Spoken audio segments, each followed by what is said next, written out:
আমার আল্লাহ পাক বলেছেন, কোরআন তেলাওয়াত করতে গিয়ে যারা ব্যস্ত থাকে, কোরআন তেলাওয়াত করতে করতে যারা আমার কাছে হাত পেতে কিছু চাওয়ার সময় পায় না, যারা আমার কাছে হাত পেতে কিছু চায়, তাদের থেকে তেলাওয়াতকারীদেরকে আমি রব্বুল আলামিন বেশি করে দেই।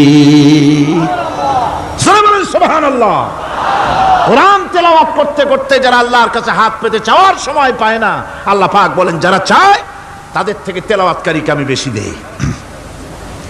আমার বন্ধুগণ, শুধু তাই নয়, এ কোরআনে কারীম যারা তেলাওয়াত করবে, আমল করবে, কিয়ামতের দিন তার মা বাপের মাথার উপরে আল্লাহ রাব্বুল আলামিন, আবু দাউদ শরীফের হাদিসে এসেছে, তার মা বাপের মাথার উপরে নূরের টুপি পরিধান করানো হবে। এমন নূরের টুপি, এমন নূরের তাজ পরানো হবে, চন্দ্র সূর্যের আলোকে ম্লান করে দেবে। হাসরবাসীরা প্রশ্ন করবেন, এ লোকটি কে? কোনো ফেরেশতা নাকি? বলে না। কোনো নবী নাকি? বলে না। তবে কি ইনি কে? জবাব হবে, ইনি হচ্ছেন সেই ব্যক্তি যিনি তার সন্তানদেরকে কোরআন শিখিয়েছিলেন। কোরআন শিখানোর কারণে আল্লাহ রাব্বুল আলামিন আজ তার মা বাপের মাথার উপরে নূরের টুপি পরিধান করে হাসরের ভিতরে মর্যাদা দিলেন।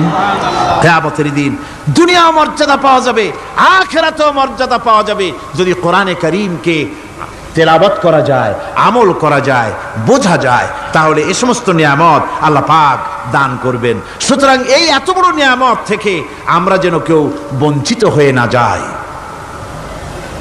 কোরআন হচ্ছে এমন এক কিতাব যার তাফসীর লেখা হয় নাই। পৃথিবীতে এমন কোনো ভাষা নাই, পৃথিবীর উল্লেখযোগ্য সবগুলি ভাষায় কোরআনে কারীমের তাফসীর লেখা হয়েছে, কিন্তু কোন মুফাসসির আজ পর্যন্ত কথা বলেন নাই যে আমি যে তাফসীর লিখছি এর চাইতে ভালো তাফসীর আর কেউ লিখতে পারেও না, আর পারবেও নাই, এটা শেষ, আর তাফসীর লেখা লাগবে না। এ কথা কেউ বলতে পেরেছে? জোরে বলেন, পেরেছে? পারে নাই। তার কারণ কি? আল্লাহ রাব্বুল আলামিন বলেন, قُلْ لَوْ كَانَ الْبَحْرُ مِدَادًا لِكَلِمَاتِ رَبِّي لَنَفِدَ الْبَحْرُ قَبْلَ أَن تَنفَدَ كَلِمَاتُ رَبِّي وَلَوْ جِئْنَا بِمِثْلِهِ مَدَدًا।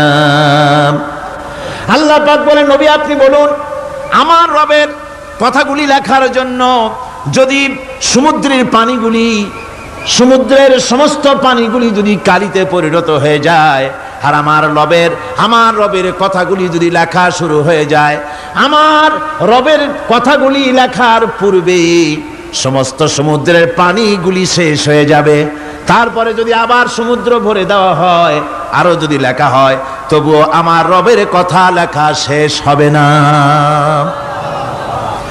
আল্লাহ রাব্বুল আলামিন বলেন, وَلَوْ أَنَّ مَا فِي الْأَرْضِ مِنْ شَجَرَةٍ أَقْلَامٌ وَالْبَحْرُ يَمُدُّهُ مِنْ بَعْدِهِ سَبْعَةُ أَبْحُرٍ مَا نَفِدَتْ كَلِمَةُ اللَّهِ। আল্লাহ রাব্বুল আলামিন বলেন, মা নাফিদাত কালিমাতুল্লাহ। আল্লাহ পাক বলেন, 7টা সমুদ্রের পানি যদি একত্রিত করা হয়, 7টা সমুদ্রের পানি যদি এক জায়গায় করা হয়, এই পানিগুলি যদি কালিতে পরিণত হয়ে যায়, আর পৃথিবীর সমস্ত গাছগুলি যদি কলমে পরিণত হয়ে যায়, ওই গাছগুলি দিয়ে যদি ওই পানি রূপ কালি দিয়ে আমার প্রভুর কথা, আল্লাহ রাব্বুল আলামিনের কোরআনের কথা যদি লেখা শুরু হয়ে যায়, লিখতে লিখতে সমস্ত পানিগুলি, গাছগুলি শেষ হয়ে যাবে, আল্লাহ পাকের কালামের ব্যাখ্যা লেখা শেষ হবে না। মা নাফিদাত কালিমাতুল্লাহ, আল্লাহর কথা লেখা শেষ হবে না। এত বড় বিরাট আজিম কিতাব আল্লাহ পাক আমাদেরকে দান করেছেন। সুবহানাল্লাহ পড়েন। এই কিতাবের এত বড় গুরুভার আল্লাহ রাব্বুল আলামিন বলেছেন, লাউ আনজালনা হাযাল কুরআনা আলা জাবালিন লারাআইতাহু খাশিআম মুতাসাদ্দিআম মিন খাশিয়াতিল্লাহ। আমি যদি এই কোরআনকে পর্বতের উপরে নাজিল করতাম, তাহলে তুমি দেখতে পেতে আমার ভয় ভীত সন্ত্রস্ত হয়ে পাহাড়গুলো চূর্ণ বিচূর্ণ হয়ে যেত। এত বড় আসিম কিতাব আমি তোমাদেরকে দান করেছি, যার গুরুভার বহন করতে কেউ রাজি হয়নি, পাহাড় পর্বত কেউ রাজি হয়নি, মানুষ রাজি হয়েছে। এই মানুষের উপরে আমি এটা অবতীর্ণ করেছি, গোটা বিশ্ববাসীর সামনে এই কিতাব আমি দিয়েছি তোমাদেরকে, এর দ্বারা হেদায়েত তোমরা গ্রহণ করবে। কিয়ামতের দিন আল্লাহর এই বিরাট নিয়ামত আমাদেরকে দান করলেন, আমরা এই নিয়ামতের নাশকর করেছি। অর্থাৎ এই কোরআনকে আমরা ব্যবহার করেছি সঠিকভাবে করি নাই, বেঠিকভাবে করেছি। প্রথম দিন দ্বিতীয় দিন আমি বলেছি কোরআন শরীফকে শুধু তাবিজ তুমারের জন্য, শুধু সওয়াবের জন্য তেলাওয়াত করেছি। আসলে শুধু সওয়াবের জন্য তো আসেনি কোরআন। কোরআন বুঝতে হবে, আমল করতে হবে, তবে না শান্তি পাবো। আপনি যদি কোরআন হচ্ছে মানুষের জীবন সমস্যার সমাধানের গ্রন্থ। ওষুধ খেলে রোগ ভালো হয়, ওষুধ খেলে কি হয়? কেউ যদি সকাল বেলায় তসবিহ হাতে নিয়ে 500 বার পড়ে ওষুধ ওষুধ ওষুধ, 500 বার পড়লো, রোগ কি ভালো হবে? বরং রোগ আরো বাড়তে পারে চিল্লাইতে চিল্লাইতে। শীতের জন্য লেপ গায়ে যায় না দিয়া কেউ যদি চিল্লাইতে থাকে, জিকির করে লেপ্ত শোক লেপ্ত শোক লেপ্ত শোক, শীত কি বন্ধ হবে নাকি? পানির পিপাসায় ছটফট করে মানুষ যদি চিল্লায় পানি পানি পানি পানি পানি, পানির পিপাসা আরো বাড়বে। তাহলে কি বোঝা গেল? পিপাসা লাগলে পানি পান করতে হবে, শীত লাগলে কম্বলটা গায়ে দিতে হবে, রোগ হলে ওষুধটা খেতে হবে, তাহলে সব সমস্যার সমাধান হবে। অনুরূপভাবে আমরা শুধু কোরআনে কারীমকে তেলাওয়াত করি সওয়াবের নিয়তে, তার হুকুমগুলি জীবনের উপরে আমল করি না বলে আজকের জীবন আমাদের বিপর্যস্ত হয়েছে। ব্যক্তিতে, পরিবারে, রাষ্ট্রে শান্তি নাই, কোথাও শান্তি নাই এই কারণে। আর কিয়ামতের দিন রাসূল আসামি করবেন তাদেরকে যারা কোরআন অমান্য করেছে। রাসূল হবেন বাদী, বাদী হবেন কে? যারা বলেন কে বাদী হবেন? রাসূল। আসামি হবে কারা? যারা কোরআন ছেড়ে দিয়েছে। আল্লাহ রাব্বুল আলামিন বলেন وقال الرسول يا رب إن قومي اتخذوا هذا القرآن مهجورا। কিয়ামতের দিন রাসূল আল্লাহর দরবারে ফরিয়াদ করবেন, আয় আমার রব, আয় আমার আল্লাহ তাআলা, এই সমস্ত লোকগুলি তোমার কালামকে, তোমার কোরআনকে অপ্রয়োজনীয় জিনিস বলে তারা পরিত্যাগ করেছিল। আমার বন্ধুগণ, কিয়ামতের দিন যখন এরা উপস্থিত হবে আল্লাহর দরবারে, আল্লাহ রাব্বুল আলামিন কোরআনের সাথে যারা ঠাট্টা করেছে, বিদ্রূপ করেছে, কোরআনের আইনকে নিয়ে যারা ঠাট্টা বিদ্রূপ মজাক উড়ায়ছে, কিয়ামতের দিন তাদেরকে বলা হবে ওয়াকিলাল ইয়াউমা নানসাকুম কামা নাসিতুম লিকা ইয়াউমিকুম হাযা। কিয়ামতের দিন আল্লাহ রাব্বুল আলামিন কোরআনের ঠাট্টাকারী, কোরআনের বিদ্রূপকারী, কোরআনের আইনের অমান্যকারীদেরকে বলবেন আমি আজকে তোমাদের ভুলে গেলাম, যেমন করে তোমরা এই দিনে আমার সঙ্গে সাক্ষাৎকারের কথা ভুলে গিয়েছিলে। তোমরা যেমন আমার আজকের এই কিয়ামতের দিনের কথা যারা ভুলে গিয়েছিলে, আজকে আমিও তোমাদেরকে ভুলে গেলাম। এরপরে কি হবে? ওয়ামাওয়াকুমুন নার ওয়া মা লাকুম মিন নাসিরিন। আল্লাহ পাক বলেন এরপরে এদের জায়গা হবে জাহান্নাম, আর এদের সাহায্যকারীও কেউ থাকবে না, জাহান্নামে চিরকাল থাকতে হবে। এটা এই জন্যে যে তারা আল্লাহর কোরআনের সঙ্গে ঠাট্টা করেছে, বিদ্রূপ করেছে, কোরআনের আইন মানে নাই, কোরআনের আইনকে অমান্য করে চলেছে। এই জন্য কিয়ামতের দিন আল্লাহ রাব্বুল আলামিন তাদেরকে শাস্তি প্রদান করবেন। কোরআন পৃথিবীর বুকে আল্লাহ নাজিল করেছেন, শুধু তেলাওয়াত করবেন ঝুলে ঝুলে, এজন্য নয়। কি জন্য নাজিল হলো? এবার উদ্দেশ্য শুনুন। আল্লাহ পাক বলেন আর রহমান আল্লামাল কোরআন। আল্লাহ রাব্বুল আলামিন তিনি হলেন এমন দয়াবান, এমন রহমান, যিনি কোরআন শিখালেন। কি কারণে শিখালেন? কোরআন নাজিলের উদ্দেশ্য কি? আল্লাহ পাক বলেন ইন্না আনজালনা ইলাইকাল কিতাবা বিল হাক্কি লিতাহকুমা বাইনান নাসি বিমা আরাকাল্লাহ।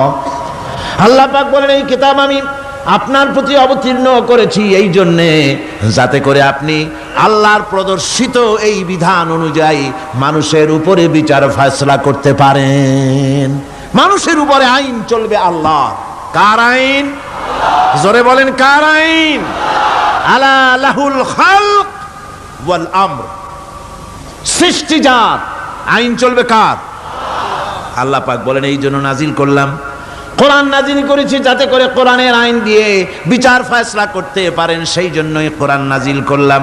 আসলে আল্লাহর নবীর এই পৃথিবীতে আগমনের উদ্দেশ্য ওটাই ছিল।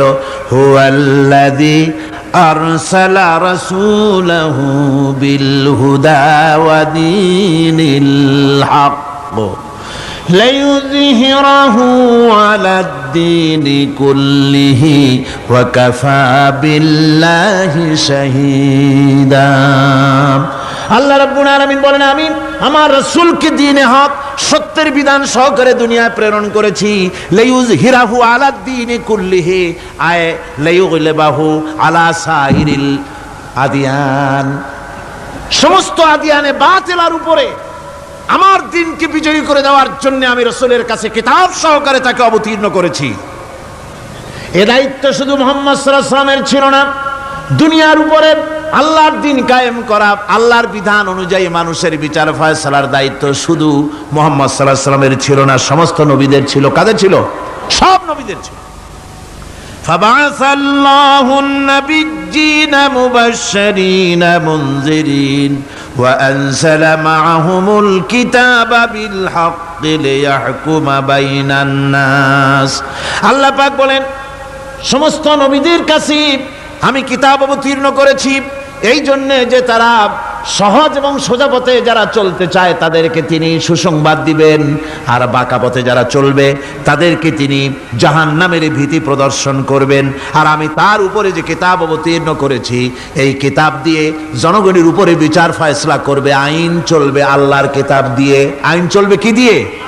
আল্লাহর কিতাব দিয়ে। আল্লাহর কিতাব অনুযায়ী জনগণকে পরিচালিত করবেন। এই জন্য আমি এই কোরআনকে নাজিল করেছি, অতীত এই কিতাবগুলি নাজিল করেছি। কুল ইয়া আইয়ুহান নাসু ক্বাদ জাআকুমুল হাক্কু মির রাব্বিকুম। আল্লাহ পাক বলেন, নবী আপনি বলে দেন, আপনি বলুন, হে মানব সকল, আল্লাহর পক্ষ থেকে তোমাদের জন্য মহাসত্য এসেছে। এই মহাসত্য যদি অনুসরণ করো তোমাদের জন্য কল্যাণকর হবে। ওমান দাল্লা ফাইন্নামা ইয়াদুল্লু আলাইহা। আর যদি কোরআনকে অমান্য করো, আল্লাহর কিতাবকে অমান্য করো, তাহলে তোমাদের জন্য অকল্যাণ হবে। আজ আপনারা বলেন, আল্লাহর কিতাবের আইন কি আমাদের দেশে চলে? কোরআনের আইন কি চলে? চলে না। কোরআনের আইন চলে না। আমরা কি খুব শান্তিতে আছি? খুব আরামে আছি? শ্রমিকরা তাদের শ্রমের মূল্য পায়, কৃষক তার উৎপাদিত পণ্যের সঠিক দাম পায়, নারী তার সতীত্বের মর্যাদা পায়। জনগণ কি আরামে ঘুমাতে পারে? না, জনগণ রীতিমতো দুবেলা পেট পুরে সমস্ত জনগণ খেতে পারে। এর একমাত্র কারণ হচ্ছে কোরআনের আইনকে অমান্য করা হয়েছে। ভালো করে কান পেতে শুনুন, আল্লাহ রাব্বুল আলামিন কোরআনে কারীমের মধ্যে পরিষ্কার করে বলেছেন, ওয়া মান লাম ইয়াহকুম বিমা আনজালাল্লাহু ফাউলাইকা হুমুল কাফিরুন। যারা নাকি আমার দেওয়া বিধান অনুযায়ী, কোরআন অনুযায়ী যারা বিচার ফয়সালা করে না, ফাউলাইকা হুমুল কাফিরুন, ফাউলাইকা হুমুজ জালিমুন, ফাউলাইকা হুমুল ফাসিকুন। যারা আমার দেওয়া বিধান অনুযায়ী বিচার ফয়সালা করে না তারা কাফির, তারা জালিম, তারা ফাসিক। সুতরাং এর ভিতরে এই জুলমের মধ্যে জালিমদের অন্তর্গত, ফাসিকদের অন্তর্গত হয়ে বাংলাদেশের বহু মুসলমান, পৃথিবীর বহু এলাকার মুসলমান এর মধ্যে লিপ্ত হয়ে আছে। কোরআনের আইন চালু না করলে পরে, কোরআনের আইন না মানলে পরে জালিম হতে হবে, কাফির হতে হবে, ফাসিক হতে হবে। অর্থাৎ যতখানি না মানবেন ততখানি এই বিশেষণে বিভূষিত হতে হবে। এক শ্রেণীর লোক আছে যারা বলে বেড়ান ধর্ম আর রাজনীতি আলাদা। বলেন কিনা? কন জোরে বলেন, বলে কিনা? ধর্ম আর রাজনীতি আলাদা। তারা বলেন আমরা ধর্ম নিরপেক্ষ থাকতে চাই। তারা কি থাকতে চায়? ধর্ম নিরপেক্ষ থাকতে চায়।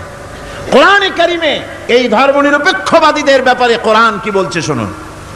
আল্লাহ রাব্বুল আলামিন বলেন, আলাম তারা ইলাল্লাযীনা ইয়াজউমুনা আন্নাহুম আমানু বিমা উনজিলা ইলাইকা ওয়া মা উনজিলা মিন ক্বাবলিক। আল্লাহ পাক বলেন, হে নবী, তুমি কি সেই সব লোকদেরকে দেখেছ যারা দাবি তো করে যে আমরা আল্লাহর উপর ঈমান এনেছি আর এই কিতাবের উপর ঈমান এনেছি, এর পূর্বে যত কিতাব নাজিল হয়েছে সেসব কিতাবের উপরেও ঈমান এনেছি। ধর্মনিরপেক্ষবাদীরা তারা তো বলে না যে আল্লাহ মানি না, কোরআন মানি না, একথা বলে না, ওটা বলে না। কি বলে? সেই বলা কথাটাই আল্লাহ এখানে অনেক আগে বলে রেখেছেন। ওরা বলে যে আমরা অবশ্যই আল্লাহকে মানি, আল্লাহর কিতাব মানি, এর পূর্বে যত কিতাব নাজিল হয়েছে সেগুলোও মানি, তবে ইউরিদুনা আইয়াতাহাকামু ইলাত তাগুত, তারা চায় তাদের জীবনের সমস্ত সমাধান সমস্যার জন্য তাগুতের কাছে যেতে চায়। তাগুতকে, আল্লাহকে বাদ দিয়ে তারা যেতে চায় কোথায়? তাগুতের কাছে। জোরে বলেন, কিসের কাছে যেতে চায়? তাগুতের কাছে। তাগুত বলে কারে? তাগুত বলা হয় যে নিজে আল্লাহর আইন মানে না এবং অপরকেও আল্লাহর আইন অমান্য করতে বাধ্য করে, তাকে বলা হয় তাগুত। ওরা বলে ধর্ম আর রাজনীতি আলাদা, কোরআন মানি কিন্তু কোরআনের আইন মানি না। ওরা কোরআন মানে ঠিকই, বলে যে কোরআন মানি, কিন্তু কোরআনের আইন মানে। তাহলে এ মানি বলার অর্থটা কি? এর মূল্যটা কোথায়? কোরআন যদি মানো তো কোরআন বলেছে সুদ খেও না, আমাদের দেশে সুদ চলছে না? কোরআন বলেছে বিবিকে পর্দায় রাখো, পর্দায় কি রাখা হচ্ছে? কোরআন বলেছে ওজনে কম দিও না, তা কি মানা হচ্ছে? কোরআন বলেছে আমার আইন দিয়ে দেশ শাসন করো, তা কি করা হচ্ছে? সুতরাং ধর্মনিরপেক্ষ মতবাদ যেটা, এই মতবাদটা কোরআনের দৃষ্টিতে কুফরি মতবাদ। ধর্মনিরপেক্ষ মতবাদ কি? জোরে বলেন, ধর্মনিরপেক্ষ মতবাদ কি? কোন মুসলমান, যে ব্যক্তি নিজেকে মুসলমান বলে দাবি করে, ধর্মনিরপেক্ষ মতবাদ সে বিশ্বাস করতে পারে না, জায়েজ নাই, হারাম। আফাতুমিনুনা বিবাদিল কিতাব ওয়া তাকফুরুনা বিবাদ, তোমরা কোরআনের কিছু অংশকে মেনে নিবে আর কিছু অংশকে করবে অস্বীকার। এটা যদি করো দুনিয়ার জীবনে পাবে দুনিয়ার জীবনে জিল্লতি আসবে, লাঞ্ছনা আসবে, আর কিয়ামতে পাবে জাহান্নামের শাস্তি। সুতরাং ধর্মনিরপেক্ষ মতবাদের অর্থ তারা বলে যে ধর্মহীনতা নয়, আসলে কিন্তু ধর্মনিরপেক্ষ মতবাদের অর্থই হলো ধর্মহীনতা। ঠিক কিনা কন? জোরে বলেন ঠিক কিনা? এই ধর্মনিরপেক্ষ মতবাদ আমাদের দেশের জন্ম হয় নাই, এর জন্ম হয়েছে ইউরোপ সভ্যতায়। প্রাচীন ইউরোপ সভ্যতায় এর জন্ম হয়েছিল, সেখান থেকে তার আন্ডা বাচ্চা ভারতে এসেছিল। ভারত থেকে এই আন্ডা বাচ্চার কিছু অংশ 1972 সালে তদানীন্তন সরকারের মাথার উপরে ভারত চাপিয়ে দিয়েছিল। সেই ধর্মনিরপেক্ষ মতবাদ 1972 সনের সংবিধানে লেখা হলো, কিন্তু 1982 সনে যখন সংবিধান আবার অ্যামেন্ডমেন্ট করা হলো, তখন ধর্মনিরপেক্ষতার কপালে ঝাঁটা মেরে বিদায় করা হয়েছে। বাংলাদেশে ধর্মনিরপেক্ষ মতবাদ চলতে পারে না। ধর্মনিরপেক্ষ মতবাদের কথা আমাদের দেশে তারাই বলে যারা 72 সনে ক্ষমতায় ছিলেন। তারা ধর্মের সাথে কি ব্যবহার করেছেন আমরা ভুলে যাই নাই, আপনারা ভুলে গেছেন।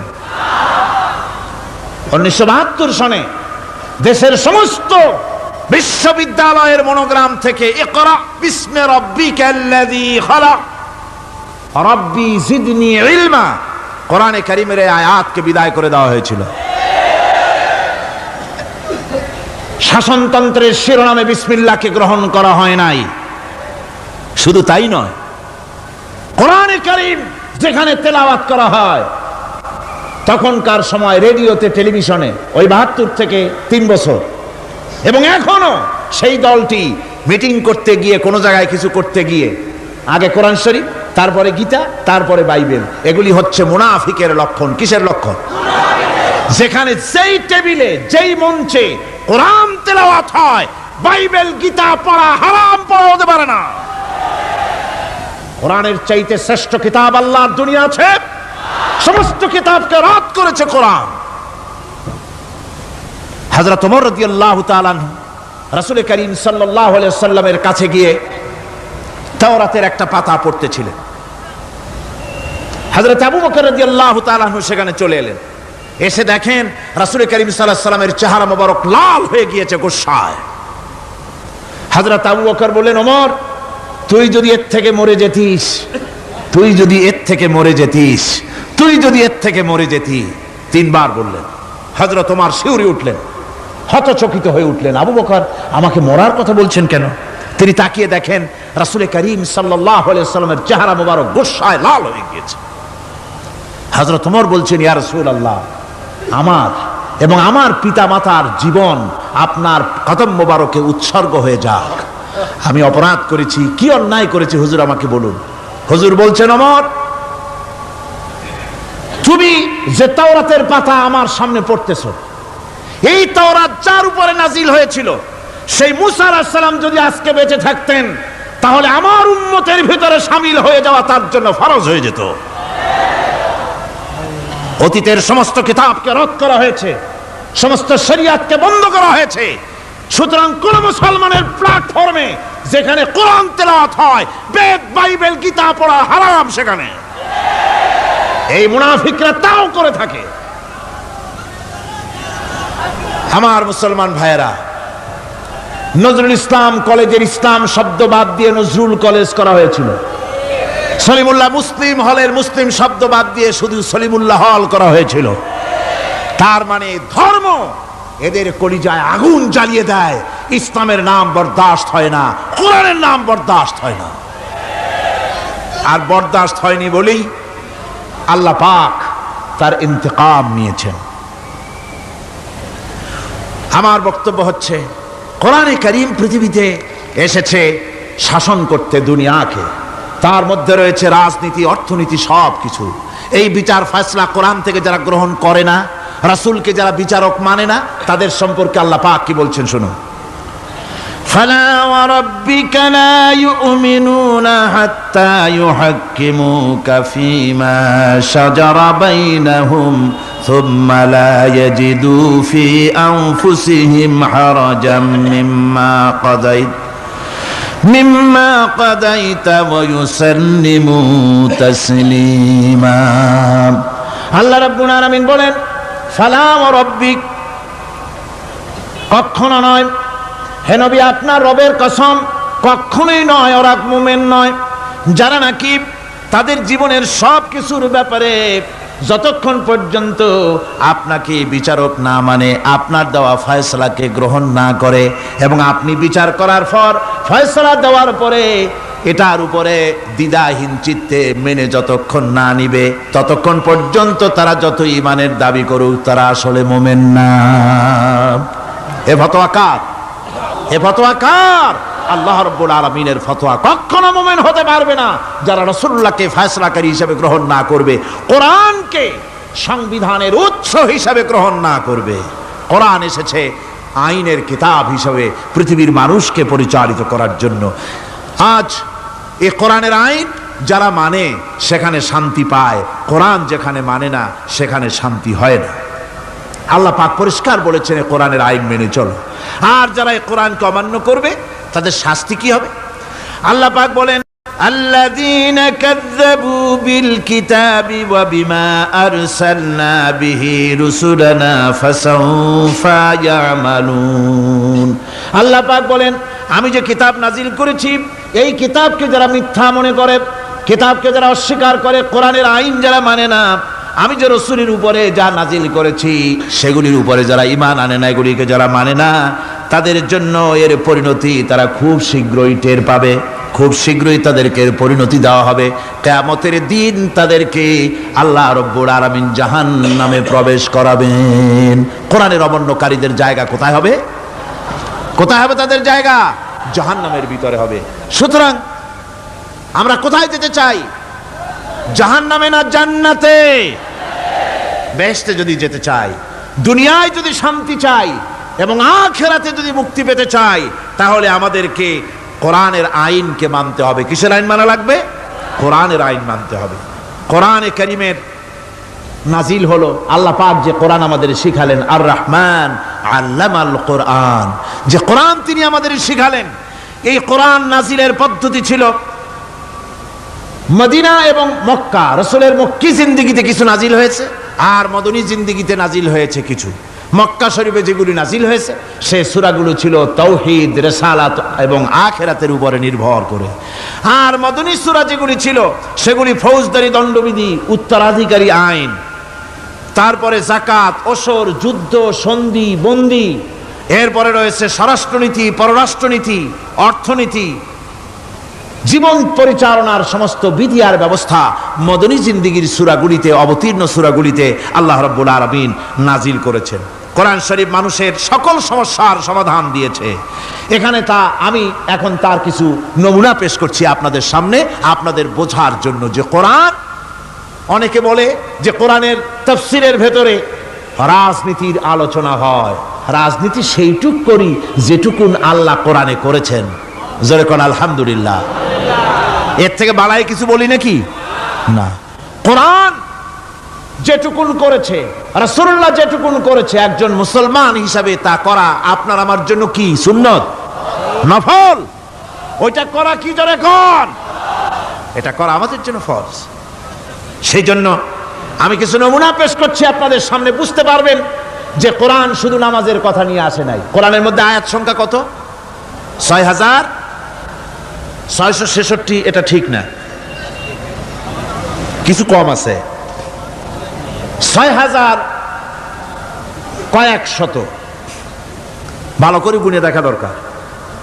তো এই যে আয়াতে কারিমা যেগুলি রয়েছে এর মধ্যে মাত্র ৫০০ আয়াত হচ্ছে হুকমে শরঈ। ভালো করে শুনুন, ৫০০ আয়াত আদেশ এবং নিষেধ জাতীয়। এটা করো, ওটা করো না, এটা হালাল, ওটা হারাম, এ হলো ৫০০। তো এই যদি ৫০০ হয় তাহলে বাকি ৬,০০০ কি? বাকি ৬,০০০ ইতিহাস, দর্শন, বিজ্ঞান, রাজনীতি, অর্থনীতি, সমাজনীতি, উত্তরাধিকারী আইন, পররাষ্ট্রনীতি, স্বরাষ্ট্রনীতি, মানুষের জীবনে যা দরকার, ইহকাল, পরকাল, কবর, হাসর, মিজান, সিরাত, জান্নাত, জাহান্নাম, এসব কিছু আল্লাহ পাক বাকি হাজার হাজার আয়াতের মধ্যে বলেছেন। তো ৫০০ আয়াতের পরিচিতি আমাদের জানা আছে, নামাজ, রোজা, হজ, যাকাত, হালাল, বৈধ, অবৈধ ইত্যাদি সম্পর্কে। কিন্তু বাকি আয়াতগুলিতে আমাদের জীবন পরিচালনার ব্যাপারে আল্লাহ পাকের কথা শুনুন, কিভাবে এ কথাগুলি আল্লাহ পাক আমাদের বলছেন। বিচার পদ্ধতি সম্পর্কে শুনুন। কোরআন যে বিচার পদ্ধতি আমাদেরকে দিয়েছেন, নিরঙ্কুশ ন্যায় বিচারের কথা কোরআন বলেছে। কোরআন বলেছে বিচার হতে হবে কি ধরনের? ওয়াইদা হাকামতুম বাইনান নাসি আন তাহকুমু বিল আদল। কোরআন শরীফ বলেছে তোমরা যখন লোকদের মাঝে বিচার ফয়সালা করবে তখন অবশ্যই সুবিচার করবে, জাস্টিস, ন্যায় বিচার করবে। এই ন্যায় বিচার করতে গিয়ে তোমার সামনে যদি বিজাতীয় কোনো লোক আসামি হয়ে দাঁড়ায়, অমুসলিম, তখন বিচারটা কিভাবে করবে? কোরআনে কারীম বলছে ওয়ালা ইয়াজরিমান্নাকুম শানাআনু কওমিন আলা আল্লা তা'দিলু। কোন বিশেষ শ্রেণীর বিচার কাজ করতে গিয়ে, কোন বিশেষ শ্রেণী বা জাতির বিচার কার্য পরিচালনা করতে গিয়ে তাদের প্রতি বিদ্বেষ যেন তাদেরকে, তুমি যেন জুলুম করে না বসো, তখন যেন তুমি ইনসাফ করতে পারো, তাদের উপরে জুলুম করবে না। সে যদি তোমার জাতের লোক না হয়, বিচার করতেছে, তুমি বিচারক হিসাবে সঠিক বিচার করবে, বিচারের মানদণ্ডকে কখনো হেলাদোলা করবে না, ভালো সুবিচার করবে। এটা হচ্ছে কোরআনে কারীমের কথা। আর আত্মীয় স্বজনের বিচার সম্পর্কে বলা হচ্ছে যে তোমরা বিচার নিয়ে, সুবিচার নিয়ে তোমরা দাঁড়াও, দণ্ডায়মান হও, সুবিচার নিয়ে মুসলমানেরা তোমরা যখন বিচার করবে, তখন এই বিচার করতে গিয়ে ওয়ালাউ আলা আনফুসিকুম আবিল ওয়ালিদাইনে ওয়াল আকরাবিন, সে যদি তোমার নিজের বিরুদ্ধেও যায় বিচার, তা যদি তোমার সন্তান সন্ততি, ভাই ব্রাদার, মা বাপ ইত্যাদির বিরুদ্ধেও যদি চলে যায়, ইন ইয়াকুন গানিয়ান আও ফাকিরান, যদি সে গরিব হয়, যদি সে ধনীও হয়, বিচারের বেলায় কোনো রকম তারতম্য করবে না, আপন হোক পর হোক, বিচার করতে হবে সঠিক। এটা কার কথা? আল্লাহর। জোরে বলেন, কার কথা? পৃথিবীর কোন ধর্মগ্রন্থ কথা বলেছে? পৃথিবীর কোন জাতি কথা বলেছে? কোরআন বলেছে এই সুবিচারের কথা। সুবিচার করতে হবে, বিচারের বেলায় খবরদার আপন পর এবং কোন ধর্মের লোক এই চিন্তা করতে যেও না। কোরআনে কারীমের মধ্যে রয়েছে ফৌজদারি দণ্ডবিধি, জুডিশিয়াল ল, ফৌজদারি দণ্ডবিধি। এখানে একটা কথা বলে নিতে হয়, আল্লাহর আইন, মূল কথাটা কি? আল্লাহর আইন। আল্লাহর আইনের কথা শোনা মাত্রই এক শ্রেণীর লোকেরা মনে করে আল্লাহর আইন মানেই হলো হাত কাটা, আল্লাহর আইনের অর্থই হলো গলা কাটা, আল্লাহর আইনের অর্থই হলো দৌড়া মারা। এটা একটা বাজে কথা। আল্লাহ পাকের আল্লাহ কি এইরকম একটা বদমেজাজি দারোগার মতো আল্লাহ যে মানুষ পাইলেই খালি পিটাবে আর হাত কাটবে? একটা কথা হইল? হাত কাটা, গলা কাটা, এটা কখন সুবিচার প্রতিষ্ঠিত হয়ে যাবে, খাওয়া পড়ার গ্যারান্টি মিলবে, তারপরে যদি কেউ চুরি করে দৃষ্টান্তমূলক শাস্তি দাও হাত কেটে। এর আগে না। মদিনা মুনাওয়ারায় হযরত ওমর রাদিয়াল্লাহু তাআলা আনহুর সময় অনাবৃষ্টির কারণে দুর্ভিক্ষ দেখা দিয়েছিল। তখন হযরত ওমর জাস্টিসদেরকে, ম্যাজিস্ট্রেটদেরকে ডেকে পরিষ্কারভাবে এলান করে দিয়েছিলেন, এখন যদি কোনো চোর ধরা পড়ে, এই দুর্ভিক্ষ চলাকালীন কোন চোর যদি ধরা পড়ে আর প্রমাণিত হয় পেটের জ্বালায় চুরি করেছে, খবরদার তার হাতকে তোমরা কাটবে না, খবরদার হাত কাটবে না। ইসলাম তো আগে পেটে দেয়। আগে কোথায় দেয়? পেটে, তারপরে দেয় পিঠে, আগে দেয় না। মানুষের খাওয়া পড়া, শিক্ষা, চিকিৎসা, বাসস্থান সবটার গ্যারান্টি দেওয়া হয়। মদিনায় যখন এই গ্যারান্টি এসে গেল, চোরের হাত কাটা আইন মক্কায় নাজিল হয় নাই, নাজিল হয়েছে মদিনা মুনাওয়ারায় রাসূলের মদনী জিন্দেগিতে। কোন সময়? যখন রাসূলুল্লাহ প্রেসিডেন্ট। রাসূলুল্লাহ কি? জোরে কোন? রাসূলুল্লাহ কি? রাষ্ট্রপতি। সেই সময় মানুষ দরজা খুলে ঘুমাবার সুযোগ পেল, খাওয়া পড়া, শিক্ষা, চিকিৎসা, বাসস্থানের গ্যারান্টি পেল। এই সময় আল্লাহ রাব্বুল আলামিন তিনি যখন দেখলেন ইসলামী সমাজ ব্যবস্থা কোরআনের আইনের মাধ্যমে মানুষ সব রকমের নিরাপত্তা লাভ করেছে, পেটের সমস্যার সমাধান হয়ে গেছে, তখন আল্লাহ আইন জারি করলেন, আস-সারিকু ওয়াস-সারিকাতু ফাকতাউ আইদিয়াহুমা। চোর পুরুষ হোক আর নারী হোক, উভয়ের হাত কেটে দাও। পুরুষ হোক আর নারী হোক, এখন উভয়ের হাত কেটে দাও। দৃষ্টান্তমূলক শাস্তি হোক, যাতে করে এই চুরি আর না কেউ না করে। পেটে খাবার আছে, চাকরি আছে, ওষুধ আছে, শিক্ষা আছে, থাকার মতো জায়গা আছে, এখন চুরি করো কেন? তাহলে বোঝা যাবে এটা নেশায় পরিণত হয়েছে। কি হয়েছে? নেশা। তখন তো আর চোরেকে বসায় সেলুট মারা আর যাবে না, এখন হাতটা কাটিয়া একটা শাস্তি দিয়ে দাও। আমাদের দেশে কিন্তু চোরের হাত কাটা আইনের ব্যাপারে কোন চোরেরা আজ পর্যন্ত মিছিল করে না। বাংলাদেশের কোন ছোট ছোট চোর, যেমন তাল চোর, বেল চোর, কচু চোর, ছাতি চোর, জুতা চোর, আরো যত ছোট ছোট চোর, এই সব চোরেরা কি কোনোদিন মিছিল করেছে যে চোরের হাত কাটা আইন মানি না, মানবো না? বলেছে কেউ? বলেন। কিন্তু এই আইনের বিরুদ্ধে সোচ্চার কারা? কোন চোরেরা? নিশ্চয়ই ছোট চোরেরা না, বড় চোরেরা। যারা তাল বেল চুরি করে না, বরং কলমের খোঁচা দিয়া সরকারের, জনগণের লক্ষ কোটি কোটি টাকা পকেটস্থ করেন মেহেরবানি করে, ওই সব।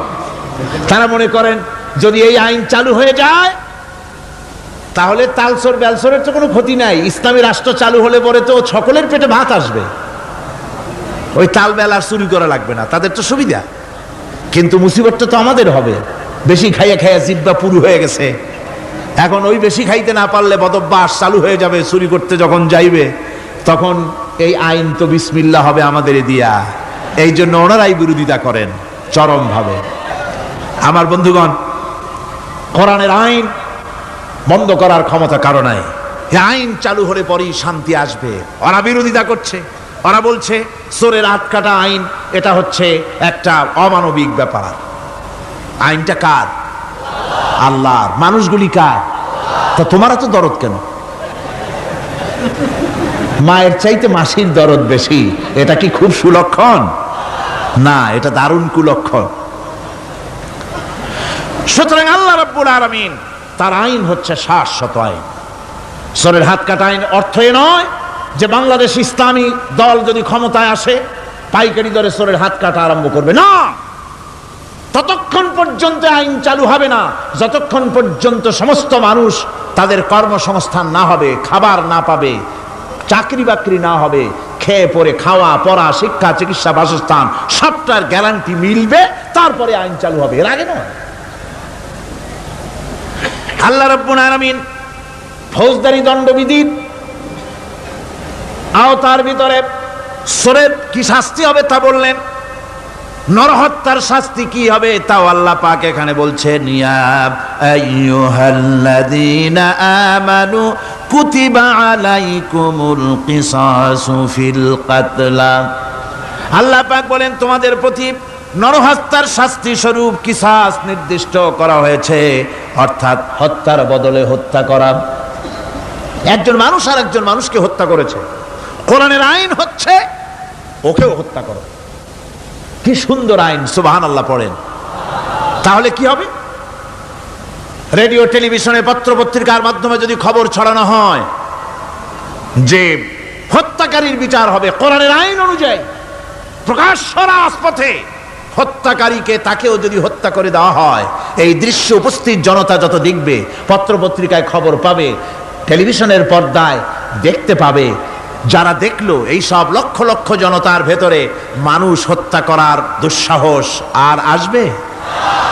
আল্লাহ পাক বলছেন এটা হচ্ছে মানুষের কিসাস, এর মধ্যে রয়েছে মানুষের জীবন। এরপরে নরহত্যার শাস্তি আল্লাহ পাক এভাবে কোরআনে কারীমের মধ্যে বললেন। জিনার শাস্তি, আয-যানিয়াতু ওয়াজ-যানি ফাজলিদু কুল্লা ওয়াহিদিম মিনহুমা মিআতা জালদা। আল্লাহ রাব্বুল আলামিন বলেন, জিনাকারিনী পুরুষ, জিনাকারিনী নারী আর জিনাকারা পুরুষ, তাদের শাস্তি হচ্ছে উভয়কে 100 করে দৌড়া মারা, প্রাণদণ্ড দিয়ে দেওয়া। এই শাস্তি যদি হয়, জিনা বন্ধ হয়ে যাবে, বিবাহ সহজ হবে। ইসলামী রাষ্ট্র হলে পরে জিনা করা কঠিন হবে, বিবাহ করা সহজ হয়ে যাবে। এটা হচ্ছে কোরআনের আইনের সুন্দর বিধান। জিনার শাস্তি, চোরের শাস্তি, নরহত্যার শাস্তি জুডিশিয়াল লয়ের আওতায়, ফৌজদারি দণ্ডবিধির আওতায় এগুলি পড়ে। এগুলি সব কোরআন শরীফে আছে না নাই? আছে কিনা? তাহলে কি করে আপনি বলবেন আপনি ধর্ম নিরপেক্ষ? আপনি শুধু ধর্ম আপনার ব্যক্তিগত ব্যাপার আর রাজনীতি একটা আলাদা ব্যাপার। এবারে আল্লাহ রাব্বুল আলামিন মদ পান সম্পর্কে, যারা মদ পান করবে, জুয়া খেলবে যারা, তাদের সম্পর্কে মদ্যপায়ীদের ব্যাপারে আল্লাহ পাক বলছেন, ইন্নামাল খামরু ওয়াল মাইসিরু ওয়াল আনসাবু ওয়াল আজলামু রিজসুম মিন আমালিশ শাইতানি ফাজতানিবুহু। আল্লাহ পাক বলেন নিঃসন্দেহে মদ, জুয়া এবং পাশা, এই সমস্ত খেলাকে, এই সমস্ত জিনিসকে নাপাক ঘোষণা করা হয়েছে। এগুলি সব হতেছে শয়তান কর্তৃক উদ্ভাবিত নোংরা কাজ। এগুলি শয়তানের কাজ। মদ আর জুয়া কার কাজ? জোরে বলেন, কার কাজ? শয়তানের কাজ। সুতরাং ফাজতানিবুহু, এর থেকে তোমরা ফিরে থাকো। আল্লাহ বলছেন মদ এবং জুয়া মানুষকে আল্লাহর জিকির থেকে ফিরায় রাখে। ফাহাল আনতুম মুনতাহুন, এগুলি শোনার পরেও কি তোমরা এর থেকে ফিরে থাকবে না? এবার আল্লাহ রাব্বুল আলামিন ওজনে কম দেওয়া সম্পর্কে বলছেন। যারা ব্যবসায়ী, অনেক ব্যবসায়ী আছে, ব্যবসা করতে গিয়ে ধর্ম ব্যক্তিগত ব্যাপার, ব্যবসার মধ্যে ধর্ম নিতে চাই না। কয় যে ধর্ম দারুণ পবিত্র জিনিস, এত পবিত্র, শুধু মসজিদে থাকবে, শুধু মাদ্রাসায় থাকবে, আমার জীবনের বিস্তীর্ণ অঙ্গনে ধর্ম ঢুকতে পারবে না। তার মানে ভাবখানা এই, আল্লাহ এবং রসুলকে বলে দেওয়া হচ্ছে, হে আল্লাহ, হে রসুল, তোমাদের উপরে 144 জারি করে দিলাম, শুধু মসজিদে আর খানকায় থাকো, মাদ্রাসায় থাকো, আমাদের জীবনের বিস্তীর্ণ অঙ্গনে তোমাদের কোনো প্রবেশের অধিকার নাই। জোরে কর নাউজুবিল্লাহ। আল্লাহ পাক মানুষের জীবনের সকল ক্ষেত্রে আইন চলবে আল্লাহর। ইনিল হুকমু ইল্লা লিল্লাহ, আইন চলবে কার? ওই আল্লাহ রাব্বুল আলামিন বলেন ওজনে কম দিও না। ওয়াউফুল কাইলা ইযা কিলতুম ওয়াজনু বিল কিসতাসিল মুস্তাকিম। মেপে যখন কোনো জিনিস দিবে পরিমাপে কম দিবে না, ওজন করে যখন দিবে ওজনেও কম দিবে না। আল্লাহ পাক কোরআনে কারীমের মধ্যে সুন্দর করে সব কথা বলে দিলেন। ওজনে কম করো না, পরিমাপে কম করো না, সঠিকভাবে এটাকে দিও। ইয়াতীমের মাল সম্পর্কে কোরআন বলছে, ওয়ালা তাকরাবু মালাল ইয়াতীমি ইল্লা বিল্লাতী হিয়া আহসান। ইয়াতীমের মাল ভক্ষণ করা তো দূরের কথা, এর নিকটবর্তী হয় না। তবে হ্যাঁ, ইয়াতীম বয়সপ্রাপ্ত হওয়া পর্যন্ত যদি আমানত রাখো সেটা ভিন্ন কথা, কিন্তু এতিমের মালকে ভক্ষণ করো না অবৈধভাবে। এতিমের মালের সুরক্ষার জন্য আল্লাহ পাক বলে দিলেন। অশ্লীলতা সম্পর্কে, আজকে সমাজে অশ্লীলতা চলছে, বেহায়ামি, নগ্নতা চলছে, এ সম্পর্কে আল্লাহ পাক বলছেন, কুল ইন্নামা হাররামা রাব্বিয়াল ফাওয়াহিশা মা যাহারা মিনহা ওয়া মা বাতান। আল্লাহ পাক বলেন, হে নবী আপনি বলে দেন, আমার প্রভু নিঃসন্দেহে প্রকাশ্য এবং অপ্রকাশ্য সব রকমের নির্লজ্জতা এবং পাপাচারকে নিষিদ্ধ ঘোষণা করেছেন, হারাম করে দিয়েছেন। প্রকাশ্য এবং অপ্রকাশ্য সব রকমের পাপাচারকে, নির্লজ্জতাকে আল্লাহ পাক নিষেধ করেছেন। আজকে আমাদের দেশের টেলিভিশনে যে সমস্ত নির্লজ্জ বিজ্ঞাপন দেওয়া হয়, নারীর দেহের যে সৌন্দর্য প্রদর্শনী করা হয়, এ কি কোনো মুসলমান দেশের করা উচিত? কোন মুসলমানদের জন্য এটা কি বৈধ? আজ নির্লজ্জতা, বেহায়ামি ছড়িয়ে পড়ছে চতুর্দিকে। আল্লাহ পাক নিষেধ করছেন, হারাম করে দিয়েছেন। প্রকাশ্য অপ্রকাশ্য সব রকমের নির্লজ্জতা আল্লাহ পাক। তাদের কাছে মজা লাগে, কবিতা পাঠের আসর, গানের আসর, পুঁথি পাঠের আসর, নাচ, নাটক, গল্প ইত্যাদি তাদের কাছে মজা লেগেছে। আমার কোরআনকে তারা ছেড়ে আপনার কোরআনকে তারা উপহাস করেছে। এই উপহাস করার কারণেই মুসলমানদের এই চরম অবনতি। আল্লামা ইকবাল বলেছেন, वो जमाना में मुअज़्ज़ज़ थे मुसलमान होकर और तुम मुखार बने हो तारिके कुरआन होकर। সে যুগের মানুষেরা কোরআনকে সম্মান করে দুনিয়ার বুকে মর্যাদা তারা পেয়েছিলেন, আর আজকে কোরআনকে, অমক কোরআনকে না মেনে কোরআন থেকে দূরে সরে গিয়ে মানুষেরা আজ চরমভাবে জিল্লতির মধ্যে পড়ে গিয়েছে। কাজী আল্লাহ রাব্বুল আলামিনের নবী কিয়ামতের দিন মামলা দায়ের করবেন, বড় মুশকিল হয়ে যাবে মুসলমানদের জন্য, বিপদে পড়ে যেতে হবে। সেজন্য রসুল যে মামলা দায়ের করবেন, ওই মামলায় যেন আমরা আসামি না হয়ে যাই, তার জন্য আমাদের দায়িত্ব হলো কোরআন পড়তে হবে, কোরআন বুঝতে হবে, আর কোরআন অনুযায়ী নিজেদের জীবনকে পরিচালিত করতে হবে। যারা এই কোরআনকে মানবে না, কোরআনের ফয়সালা অনুযায়ী জীবনের ফয়সালা করবে না, তাদের সম্পর্কে আল্লাহ পাক বলেছেন, ওয়া মান লাম ইয়াহকুম বিমা আনজালাল্লাহু ফাউলাইকা হুমুজ জালিমুন। যারা এই কোরআন দিয়ে, এই বিধান দিয়ে বিচার ফয়সালা করে না, তারা জালিম, তারা কাফের, তারা ফাসিক, যারা নাকি কোরআন দিয়ে বিচার ফয়সালা করে না।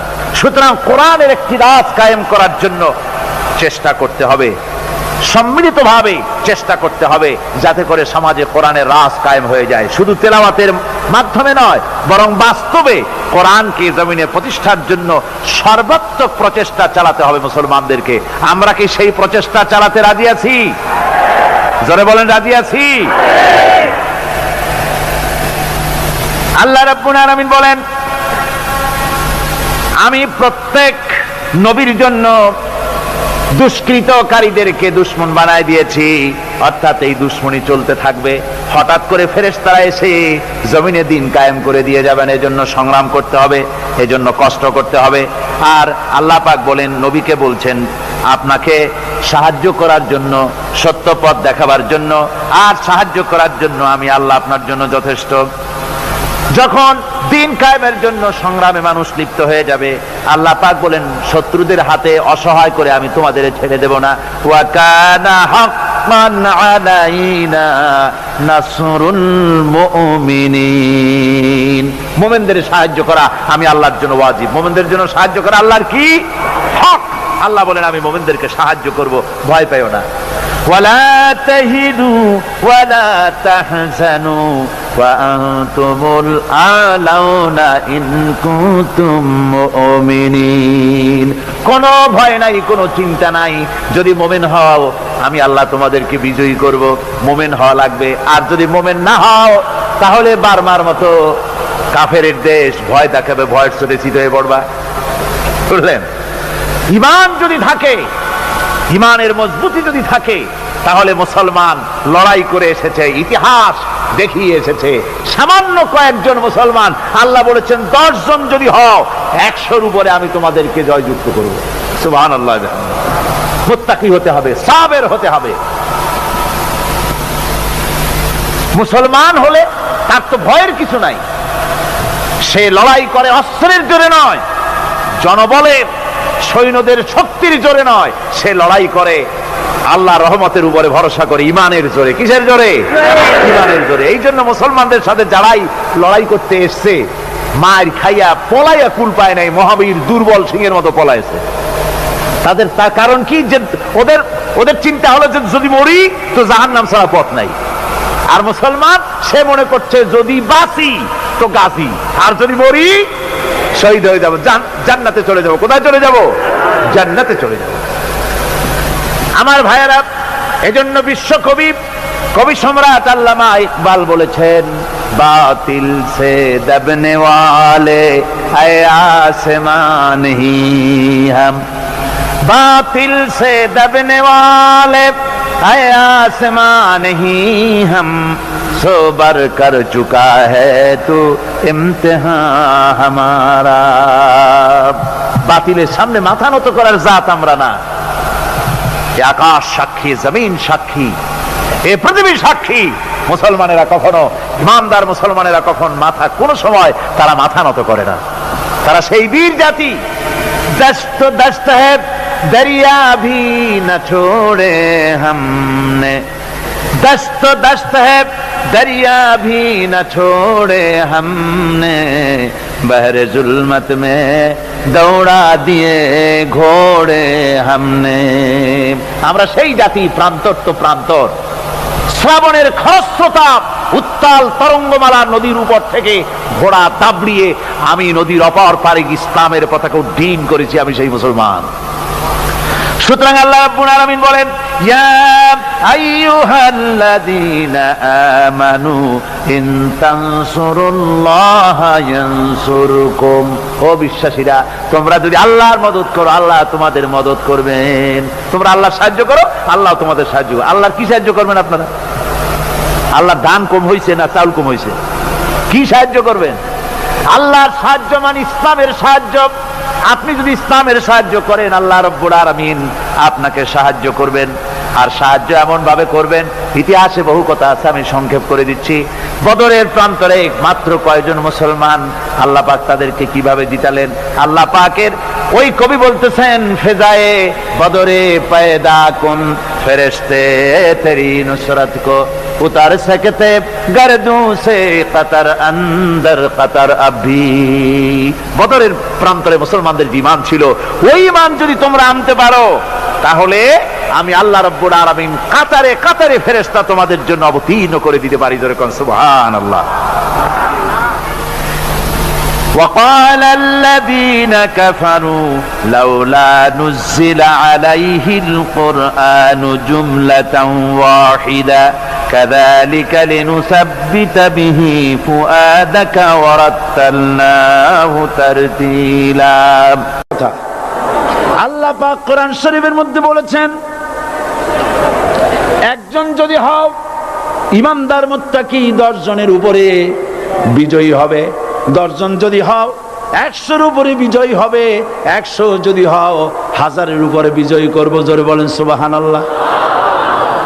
কবি বলতেছেন, ফিজায়ে বদরে পয়দা কুন ফেরেশতে তেরি নুসরত কো উতার सकते गर्दों से कतर अंदर कतर अभी।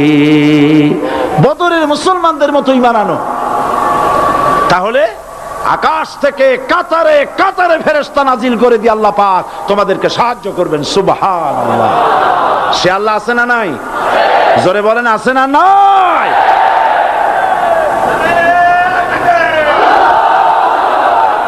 সেই আল্লাহ রাব্বুল আলামিন কোরআনে কারীমের ভিতরে আয়াতুল কুরসির মধ্যে বলে দিয়েছেন, আল্লাহু লা ইলাহা ইল্লাহুল হাইয়ুল কাইয়্যুম। প্রাণ খুলে সবাই পড়েন, বসা মানুষ, দাঁড়ানো মানুষ। আল্লাহু লা ইলাহা ইল্লাহুল হাইয়ুল কাইয়্যুম। আল্লাহ রাব্বুল আলামিন, তিনি ছাড়া কোনো ইলাহ নাই, তিনি সার্বভৌমত্বের মালিক, কেউ নাই আল্লাহ ছাড়া। এই কথা মানুষকে ঘোষণা করতে হবে। ঘাবড়াবার কারণ নাই।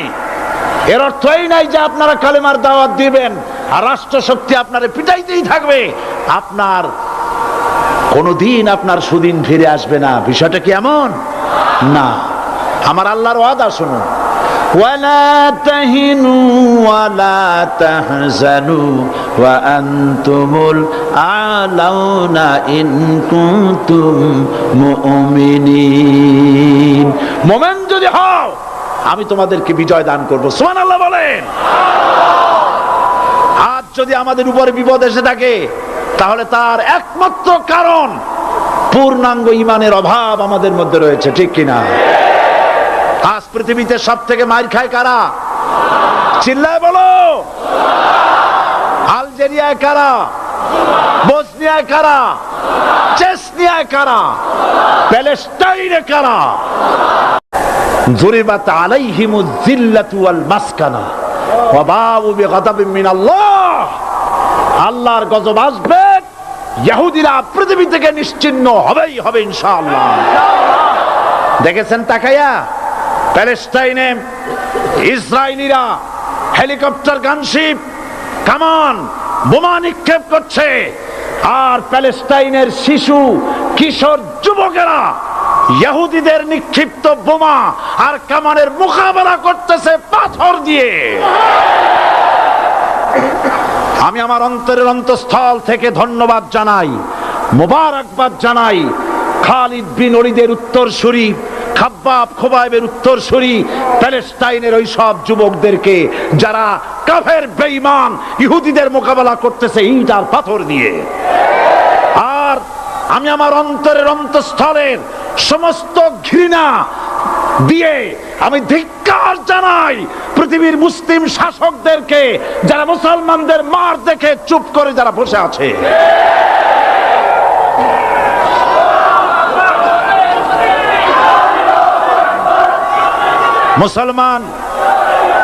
মুসলমান যদি মুসলমানের মতো হয় 10 জন যথেষ্ট। কয়জন যথেষ্ট? কোথায় আছে কথা? আল্লাহ পাক কোরআন শরীফের মধ্যে বলেছেন, একজন যদি হও ইমানদার মুত্তাকি 10 জনের উপরে বিজয়ী হবে। 10 জন যদি হও 100-এর উপরে বিজয়ী হবে। 100 যদি হও 1000-এর উপরে বিজয়ী করব। জোরে বলেন সুবহানাল্লাহ। কবি বলতেছেন, ফিজায়ে বদরে পয়দা কুন ফেরেশতে তেরি নুসরত কো উতার সকতে গর্দু সে কতর অন্দর কতর আবি। বদরের মুসলমানদের মতো ঈমান আনো, তাহলে আকাশ থেকে কাতারে কাতারে ফেরেশতা নাজিল করে দিয়ে আল্লাহ পাক তোমাদেরকে সাহায্য করবেন। সুবহানাল্লাহ। সে আল্লাহ আছে না নাই? জোরে বলেন, আছে না নাই?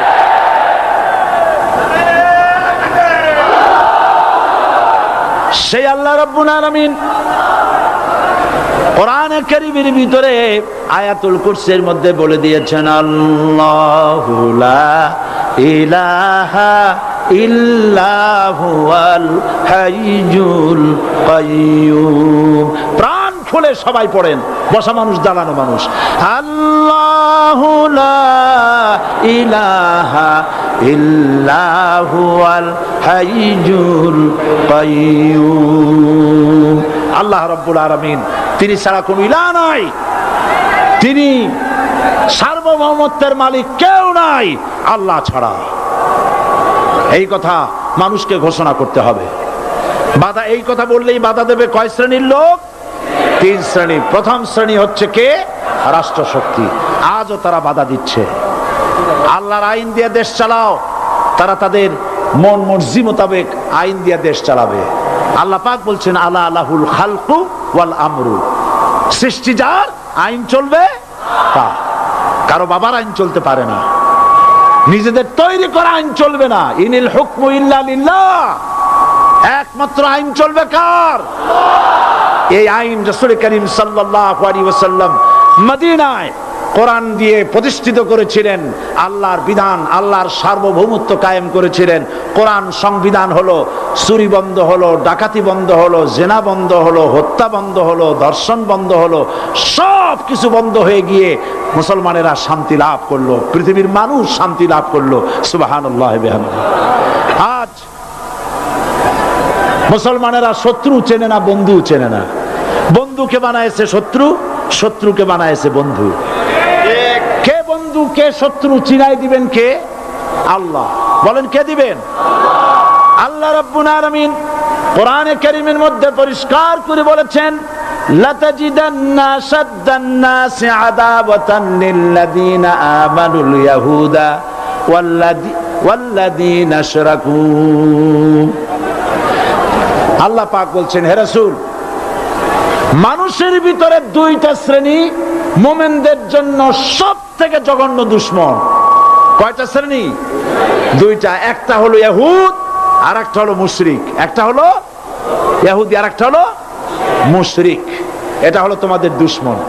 আর আজ আমাদের দেশে, পৃথিবীর বিভিন্ন দেশে মুসলমানেরা মুশরিকদের সঙ্গে সম্প্রীতি বাড়াচ্ছে, মুসলমানদের সাথে শত্রুতা বাড়াচ্ছে।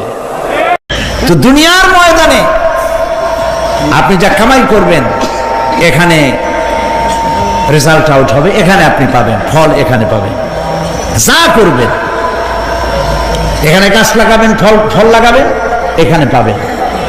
আর আল্লাহর জন্য যেটা করবেন সেটার ফল, সেটার রেজাল্ট কিয়ামতে বাইর হবে। সুবহানাল্লাহ। এখানে পরীক্ষা দিয়ে যদি কেউ ফেল করে, ম্যাট্রিক পরীক্ষা দিয়ে ফেল করেছে, ফাজেল পরীক্ষা দিয়ে ফেল করেছে, আবার পরীক্ষা দিয়ে পাস করার সুযোগ আছে, আবারও ফেল করেছে, আবারও পরীক্ষা দিয়ে পাস করার সুযোগ আছে। 10 বার যদি ফেল করে আরো 10 বার পরীক্ষা দিয়ে পাস করার সুযোগ আছে। কিন্তু কিয়ামতের দিন আল্লাহ রাব্বুল আলামিনের জীবনের পরীক্ষায় কোনো মানুষ যদি আল্লাহর আদালতে ফেল করে বসে একবার, দ্বিতীয়বার পরীক্ষা দেওয়ার আর কোনো সুযোগ নাই।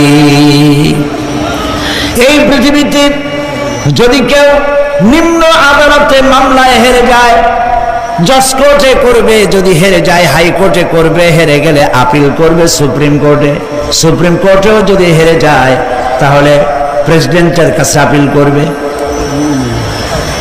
সুযোগ আছে কয়েকবার।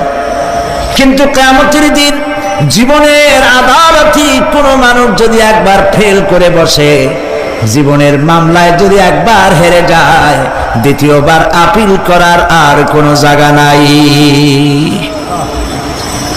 সে আখেরাতে রেজাল্ট আউট হবে। আমরা সব মরে যাব, আমরা সব কি হব? সব মরে যাব। আল্লাহ পাক আমাদেরকে উঠাবেন। আবার মানুষকে কবরে রাখার সময় আমরা কি বলি? মিনহা খালাকনাকুম, জানেন না? পড়েন, মিনহা খালাকনাকুম ওয়া ফিহা নুঈদুকুম ওয়া মিনহা নুখরিজুকুম তারাতান উখরা।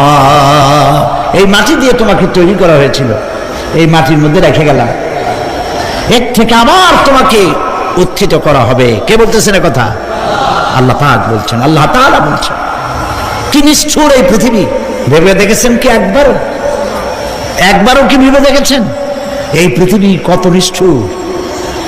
এই সন্তান সন্ততি সব একটি মোহ, একটি মায়া, একটি মহব্বত, একটি প্রতারণা। যে বইয়ের জন্য হারাম ইনকাম করেছেন, যে সন্তানদের জন্য হারাম ইনকাম করেছেন, জান দিলেন, রক্ত দিলেন, জীবন দিলেন, সারা রাত কষ্ট করেছেন, দৌড়দৌড়ি করেছেন, যখন মরে গেলেন, যে বাচ্চাটা আপনি করে না দিলে কলিজা ঠান্ডা হয় না, সেই বাচ্চা বলবে, মাকে বলবে, মা বাপের লাশ যে রুমে আছে আমার সেখানে নিও না, আমার ভয় করে। ঠিক কিনা? স্ত্রীও আরো 2-1 লোক না হলে লাশের ঘরে থাকতে পারবে না, তারও ভয় করবে। থাকলে বড় জোর মা থাকতে পারে, বাপ থাকতে পারে। যাকে বিবাহ করার পর অনেক সন্তান আছে, মা বাপকে চোখে দেখতে পারে না, বল কথা মতো মায়ের সাথে কথা বলা বন্ধ করে দেয়। হয়তো কুমিল্লা এরকম নাও থাকতে পারে। বউ তো নালিশ করছে, মায়ের সাথে কথা কয় না, আবার বলে এই বুড়িটা মরে না কেন? নাউজুবিল্লাহ, নাউজুবিল্লাহ। বুড়িটারে মরার কথা বলতেছো তুমি। তোমার ছোট্টবেলায় যখন তোমার টাইফয়েড হয়েছিল, অসুখ করেছিল, গরিব বাবা, বাড়িতে ল্যাপ নাই, খাতা নাই, তোষক নাই, সেই জায়গায় মা তার কাপড় বিছায় দিয়া বুকের উপরে নিজের শরীরের উষ্ণতা দিয়া বাঁচায় রাখার চেষ্টা করেছে, নিজে না খেয়ে খাওয়াইছে, অসুখ সারে না।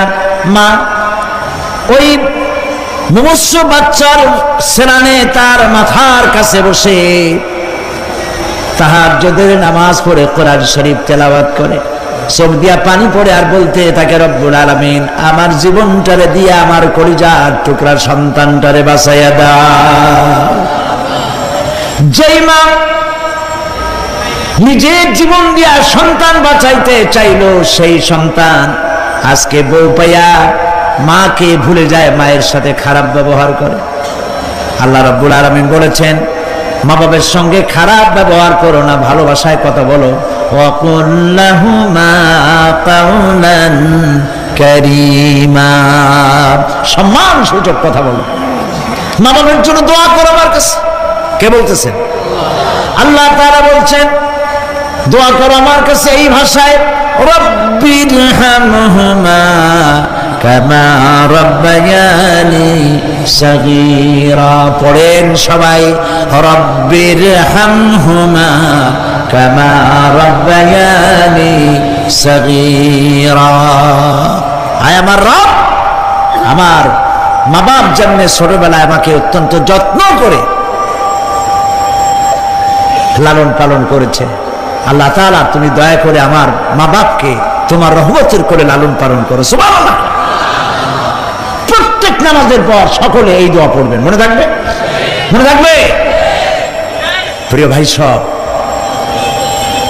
সেই কিয়ামতের মাঠে আমাদেরকে উঠতে হবে, আল্লাহর দরবারে উঠতে হবে।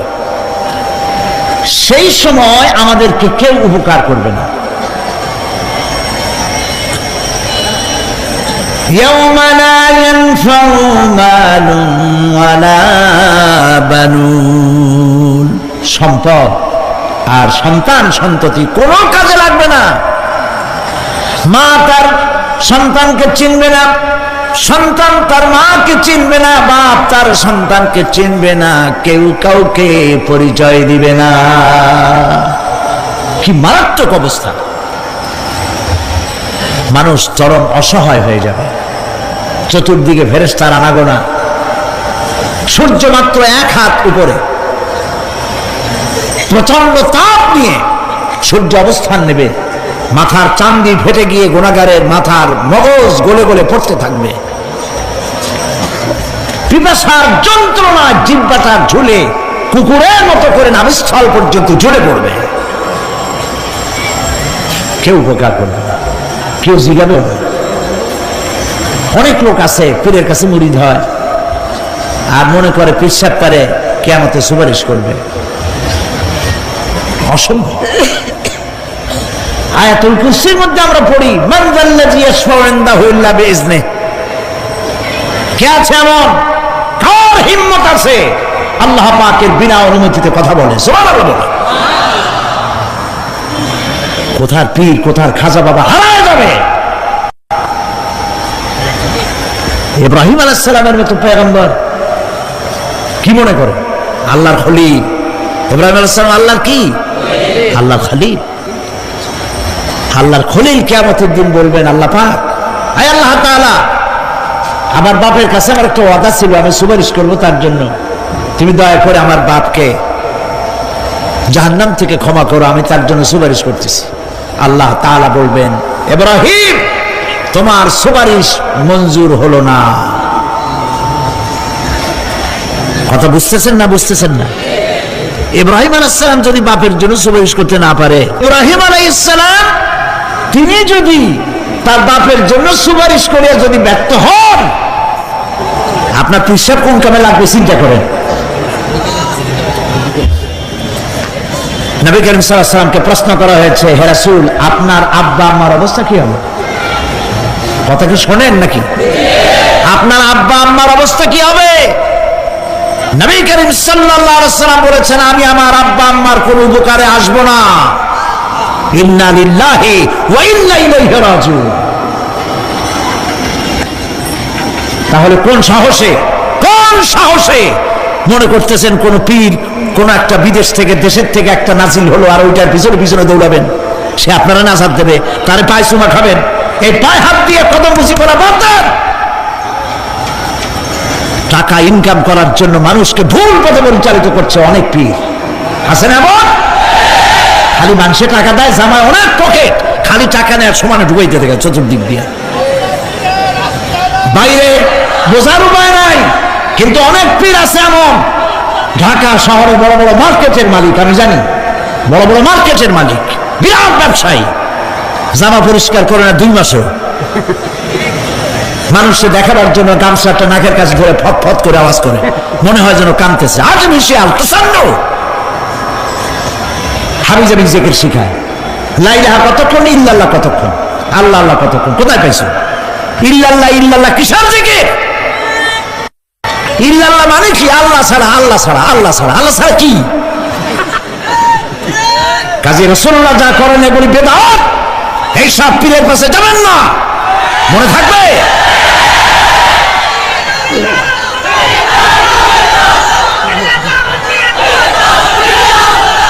প্রিয় ভাই সব, কিয়ামতের দিন আপনার আমল, একমাত্র আমল আপনাকে বাঁচাইতে পারবে। এই কোরআন শরীফে আল্লাহ পাক বলেছেন, ইয়া আইয়ুহাল্লাযীনা আমানু আবতাগু ইলাইহিল ওয়াসিলা, হে বিশ্বাসীরা ওসিলা করো। ধুরন্ধর এক শ্রেণীর লোকেরা এর অর্থ করেছে পীর ধরো। দুনিয়ার কোন তাফসীর, যত মুফাসসির পৃথিবীতে জন্মগ্রহণ করেছেন, কোন মুফাসসির এটা বলেন নাই আবতাগু ইলাইহিল ওয়াসিলার মানে হলো পীর ধরো। বরং সমস্ত তাফসীর মুহাক্কিকিন বলেছেন আবতাগু ইলাইহিল ওয়াসিলা আয় আমলে সালেহ, নেক আমলের ওসিলা ধরো। সুবহানাল্লাহ, নেক আমলের ওসিলা ধরো।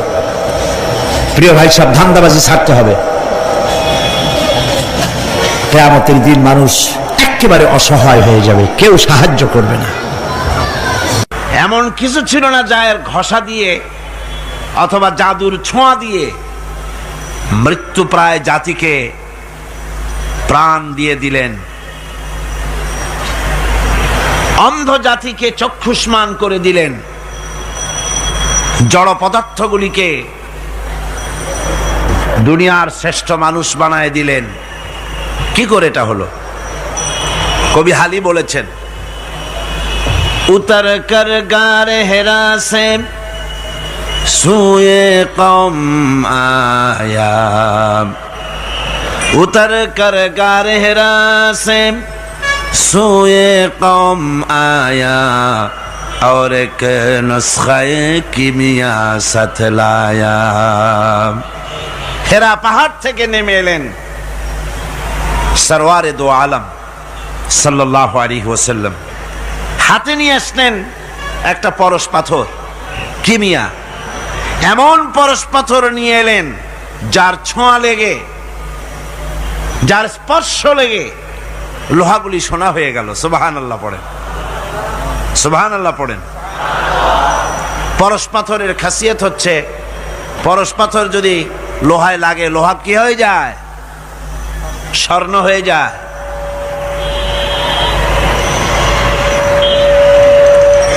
কত বড় জাহিল হলে পরে আল্লাহ নবী হত্যা করতে আসতে পারে। হযরত ওমর এলেন নবীকে হত্যা করার জন্য। সেই হযরতে ওমর এই ওহির জ্ঞানের সংস্পর্শে আসার সাথে সাথে আল্লাহ পাক তার মর্যাদা এত বাড়ালেন, নবীজি বললেন আমার পরে তো কেউ নবী হবে না, যদি কেউ হতো অবশ্যই ওমর নবী হয়ে যেতেন। সুবহানাল্লাহ বিহামদিহি। হযরত ওমরকে অধপতনের অতল তলদেশ থেকে মানবতার শীর্ষে, চরিত্রের শীর্ষে কে পৌঁছে দিল? এই ওহির জ্ঞান এর পেছনে কাজ করেছিল, এ কোরআন কাজ করেছিল। বন্ধুগণ,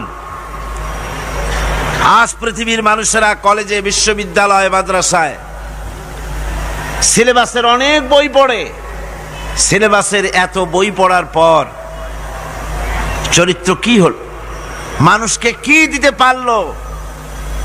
আপনারা আমাকে বলেন, বর্তমান শিক্ষা ব্যবস্থা, কলেজগুলি, বিশ্ববিদ্যালয়গুলি, পৃথিবীর যে কোনো বিশ্ববিদ্যালয়গুলি পৃথিবীর মানুষকে কি দিল? অধিকাংশ ক্ষেত্রে জনগণকে উপহার দিয়েছে সন্ত্রাস, দিয়েছে হাইজ্যাক, দিয়েছে লুটেরা, দিয়েছে ডাকাত, দিয়েছে জেনাকার, দিয়েছে মদখোর। সব যে তাই হয়েছে তা নয়, কিন্তু বেশিরভাগ ক্ষেত্রে শিক্ষাঙ্গন থেকে এগুলি উৎপাদন হচ্ছে। আর সাহাবায়ে কেরাম রিদওয়ানুল্লাহ তাআলা আলাইহিম আজমাইন, তাদের সিলেবাসে মাত্র কিতাব ছিল 2খানা। তাদের সিলেবাসে কিতাব ছিল কয়খান? মাত্র 2খানা কিতাব। এই 2খানা কিতাবের, সিলেবাসের 2খানা কিতাব দিয়ে বিশ্বের শ্রেষ্ঠ মানুষে তারা পরিণত হয়েছিলেন। তার একখানা ছিল কিতাবুল্লাহ, আল্লাহর কোরআন, আর একখানা ছিল কি? হাদিস, রাসূলের সুন্নাহ। সিলেবাসের মাত্র 2খানা কিতাব পড়ার পর এই জাতির চরিত্র কোথা থেকে কোথায় চলে গেল। যারা ছিল চোর ডাকাত, তারা সম্পদের পাহারাদার হলো। যারা ছিল নারীর সতীত্বের জম, তারা নারীর সতীত্বের পাহারাদার হলো। যারা মানুষের রক্ত মাংস নিয়ে খেলা করত, তারা জনগণের রক্ত এবং সম্পদ, ইজ্জতের, নিরাপত্তার মুহাফেজ হয়ে গেল। এই যে বিরাট পরিবর্তন আসলো, এই পরিবর্তন আনয়নের পেছনে সবচাইতে বড় ভূমিকা ছিল কোরআনের। সবচাইতে বড় ভূমিকা কার? আল্লাহ রাব্বুল আলামিন বলেছেন, আলিফ লাম রা, কিতাবুন আনজালনাহু ইলাইকা লিতুখরিজান নাসা মিনাজ যুলুমাতি ইলান নূর। আলিফ লাম রা, কিতাবুন আনজালনাহু ইলাইকা, হে নবী আমি আপনার প্রতি একখানা কিতাব অবতীর্ণ করলাম। এটা এমন একখানা কিতাব যা দিয়ে আমি আপনি লিতুখরিজান নাসা মিনাজ যুলুমাতি ইলান নূর, মানব মণ্ডলীকে অন্ধকার সমূহ থেকে, পঞ্জীভূত জমাট বাঁধা অন্ধকার সমূহ থেকে মানুষগুলিকে আলোর দিকে নিয়ে আসবেন। এই জন্য কোরআন দিলাম। কোরআন এসেছে মানুষকে অন্ধকার থেকে আলোর দিকে টেনে আনার জন্যে।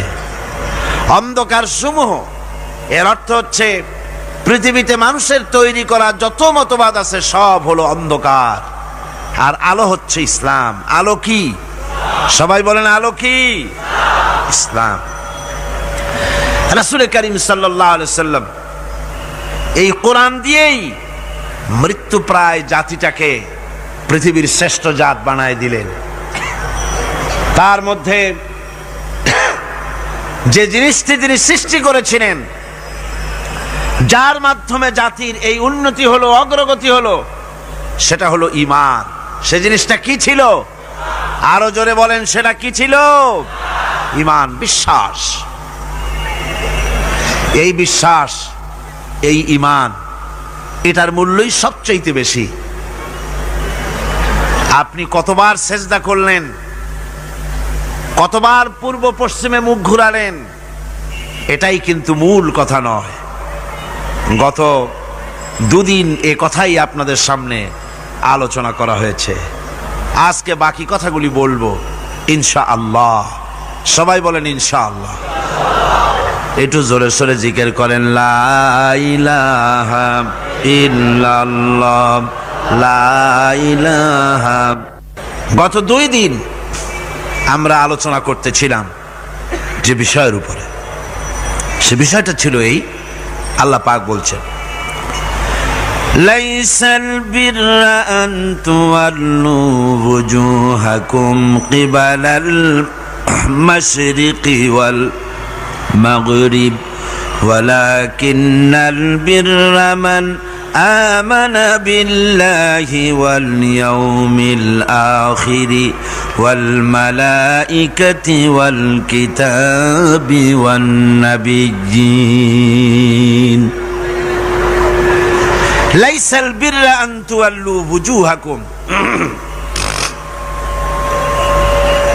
পূর্ব পশ্চিমে মুখ ঘোরানো, তোমাদের চেহারাটা পূর্ব পশ্চিমে ঘোরানো, এটাই প্রকৃতপক্ষের কোনো কল্যাণমূলক কাজ নয়। আসল নেক কাজ হচ্ছে মান আমানা বিল্লাহ, যে ব্যক্তি আল্লাহর প্রতি ঈমান এনেছে। এই ঈমান বিল্লাহর উপরেই আমরা কথা বলতেছিলাম আপনাদের সামনে। প্রথম দিন আলোচনা করেছিলাম ঈমানের পরিচয়, মনে আছে আপনাদের? মনে নাই? প্রথম দিন আলোচনা করেছিলাম ঈমানের পরিচয়। আর গতকাল কি করেছি? ঈমানের গুরুত্ব। গতকাল করেছি ঈমানের গুরুত্ব। আজকের আলোচনা করব ওই একই বিষয়, ঈমান বিল্লাহর উপরে, একই বিষয়ের উপরে। আজকের বিষয় হচ্ছে ঈমানের উপকারিতা, ঈমান বিল্লাহর উপকারিতা। আল্লাহর উপরে ঈমান আনলে পরে উপকারটা কি হয়, এই কথাগুলি আজকে আলোচনা করব ইনশাআল্লাহ। সবাই বলেন ইনশাআল্লাহ। আমা তৌফিকি ইল্লা বিল্লাহ, সুবহানাকা লা ইলমা লানা ইল্লা মা আল্লামতানা। এই পৃথিবীতে মানুষ কোন সময় নিজেকে অনেক বড় মনে করে, আবার কোন সময় নিজেকে অত্যন্ত হীন নীচ মনে করে। যখন নিজেকে বড় মনে করে তখন তো কেউ বলেই বসে আনা রব্বুকুমুল আলা মান আসাদ্দু মিন্না কুওয়া, আমার চাইতে শক্তি আর কার আছে, আমার চাইতে শক্তিশালী আর কে হতে পারে, আর আমি হচ্ছি তোমাদের বড় প্রভু, এরকম বলে। আবার কখনো নিচে নামতে নামতে এত নিচে নামে, গাছ পাথর সাপ সিংহ বাঘ শিয়াল বিড়াল এগুলির সামনে মাথা নত করে। এখন এ মানুষের আসল পজিশনটা কি, মূল পজিশন কি? ঈমান তাকে পজিশন শিখায়। ঈমানের প্রথম উপকারিতা যেটা, সেটা হলো তার মধ্যে আত্মসম্ভ্রম,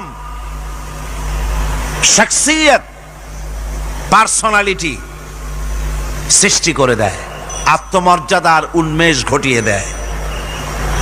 আল্লাহর প্রতি ঈমান মানুষকে দীনতা থেকে, হীনতা থেকে, নীচতা থেকে উদ্ধার করে মর্যাদার উচ্চ শিখরে আরোহণ করিয়ে দেয়।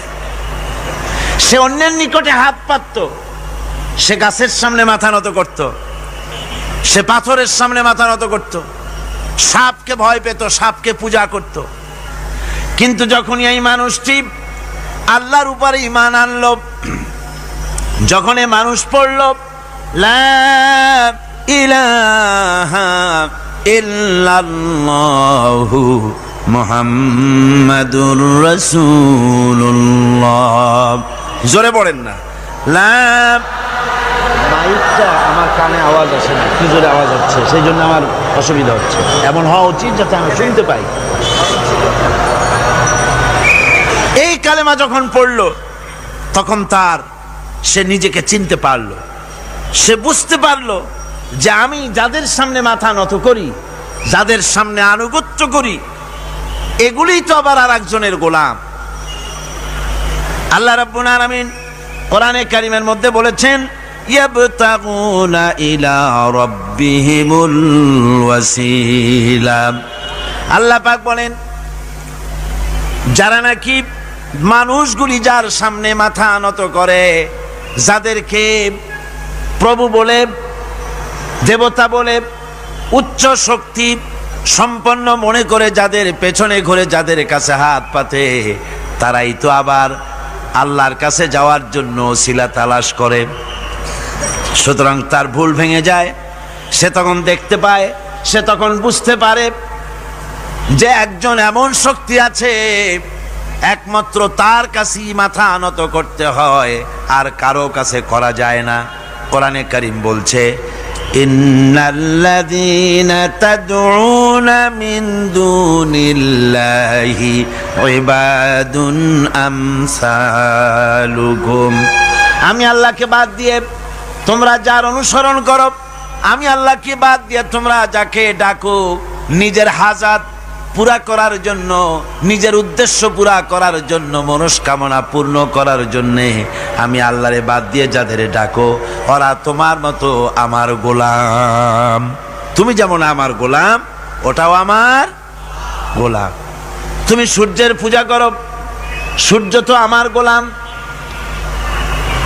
তুমি চাঁদের পূজা করো, চাঁদ তো আমার গোলাম। তুমি তো গরু পূজা করো, গরু আমার সৃষ্টি। তুমি তো মাটি দিয়া তৈরি করা মূর্তি বানাইয়া পূজা করো, মাটি তো আমার বানানো।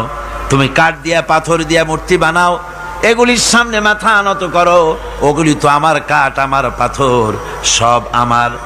আর আমার গোলামগুলির সামনে তুমি নিজে গোলামি করার জন্য মাথা পেতে দাও, ওই গোলাম তোমার কোনো উপকার করতে পারবে না। সুতরাং আত্মমর্যাদা সৃষ্টি হয়ে যায়, শখসিয়ত পয়দা হয়, পার্সোনালিটির সৃষ্টি হয়। ইমানের এটা সবচাইতে বড় উপকার। মানুষ হীনতা থেকে, নীচতা থেকে তাকে ঊর্ধ্বে উঠায় আনা হয়। মানুষ দেখতে পায়, যদি চোখ থাকে, যদি আকল থাকে, তাহলে দেখতে পায় যেগুলির সামনে তারা মাথা নত করে ওগুলি নিজেরও কোনো উপকার করতে পারে না, অন্যকে উপকার করা তো দূরের কথা, অপরের উপকারও সে করতে পারে না। একবার আল্লাহ নবীর কাছে এক মুশরিক এসেছিলেন। একজন মুশরিক এসেছে একটা ভাঙ্গা মূর্তি নিয়ে এসেছে। হুজুর বললেন, তোমার মূর্তি ভাঙ্গা কেন? লোকটি বলল, হুজুর এটা হচ্ছে আমার খোদা, এইটারে নিয়ে আমি সব সময় থাকি যাতে সব রকমের বিপদ থেকে আমি বাঁচতে পারি। প্রতিমধ্যে আমার পেশাব পায়খানার হাজত হলো, এই মূর্তিকে আমি রাস্তায় দাঁড় করায় রেখে চলে গেলাম। পেশাব পায়খানার কাজ শেষ করে এসে দেখি যারে আমি খোদা বলি, যে আমারে যে বিপদ দিয়ে বাঁচাবে, তার মাথা থেকে পা পর্যন্ত একদম ভিজা। ভাবলাম নিশ্চয়ই কোনো বরকতের পানি ছাড়া আর কি হতে পারে। এটাকে বরকতের পানি মনে করে আমি যখন চাটা আরম্ভ করলাম, চাটতে গিয়ে দেখি কেমন টক টক লাগে, আর একটা উদ্ভট উৎকট একটা দুর্গন্ধ, অ্যাসিডের মতো ঝাঁঝালো গন্ধ। জিনিসটা কি? চিন্তা করলাম, পানিটা যদি বরকতের হবে তাহলে তো এই রকমের গন্ধ হওয়া উচিত না। পরে এদিক ওদিক তাকায় দেখি দূরে একটা কুকুর দাঁড়ানো আছে, আর তার নিচের থেকে পানি টপকাচ্ছে। তখন বুঝলাম যে এটা কোন বরকতের পানি। কয়, হুজুর মেজাজটা খারাপ হয়ে গেল, ঠ্যাংটা ধরে একটা আছাড় মারলাম। কুত্তার পেশাব দিয়া তুই নিজেরে বাঁচাইতে পারিস না, আমারে বাঁচাবি কেমনে? ওর জেহেন খুলে গেছে। হুজুর সাল্লাল্লাহু আলাইহি ওয়াসাল্লাম হেসে দিলেন। হাদিস শরীফে এসেছে, এই একদিন হুজুর হেসেছিলেন যখন তার দন্ত মোবারক সব বিকশিত হয়েছিল। হুজুর বলছেন, আমার কাছে কেন এসেছো তোমার এই ভাঙ্গা খোদারে নিয়ে? লোকটি বলছে, হুজুর আমি বুঝতে পেরেছি, আমি তো ভুলের মধ্যে ডুবেছিলাম, আমি বুঝতে পেরেছি এগুলি তো আসলে কিছুই না, আমি সত্যের সন্ধানে এসেছি, সত্যের আলোকে আমাকে পৌঁছে দেন। নবীজি পড়লেন, পড়ো লা ইলাহা ইল্লাল্লাহু মুহাম্মাদুর রাসূলুল্লাহ। এরা আপনাকে কি সাহায্য করবে? ও তো নিজের সাহায্যই করতে পারে না। কথা ঠিক কিনা? জোরে বলেন, পারে? পারে না, ও নিজে বাঁচাতে পারে না, আপনারে বাঁচাবে কেমন? এই জন্য ইমান যখন আনে, ইমানের সবচাইতে বড় উপকারিতা হচ্ছে মানুষকে আত্মমর্যাদা দিয়ে দেয়।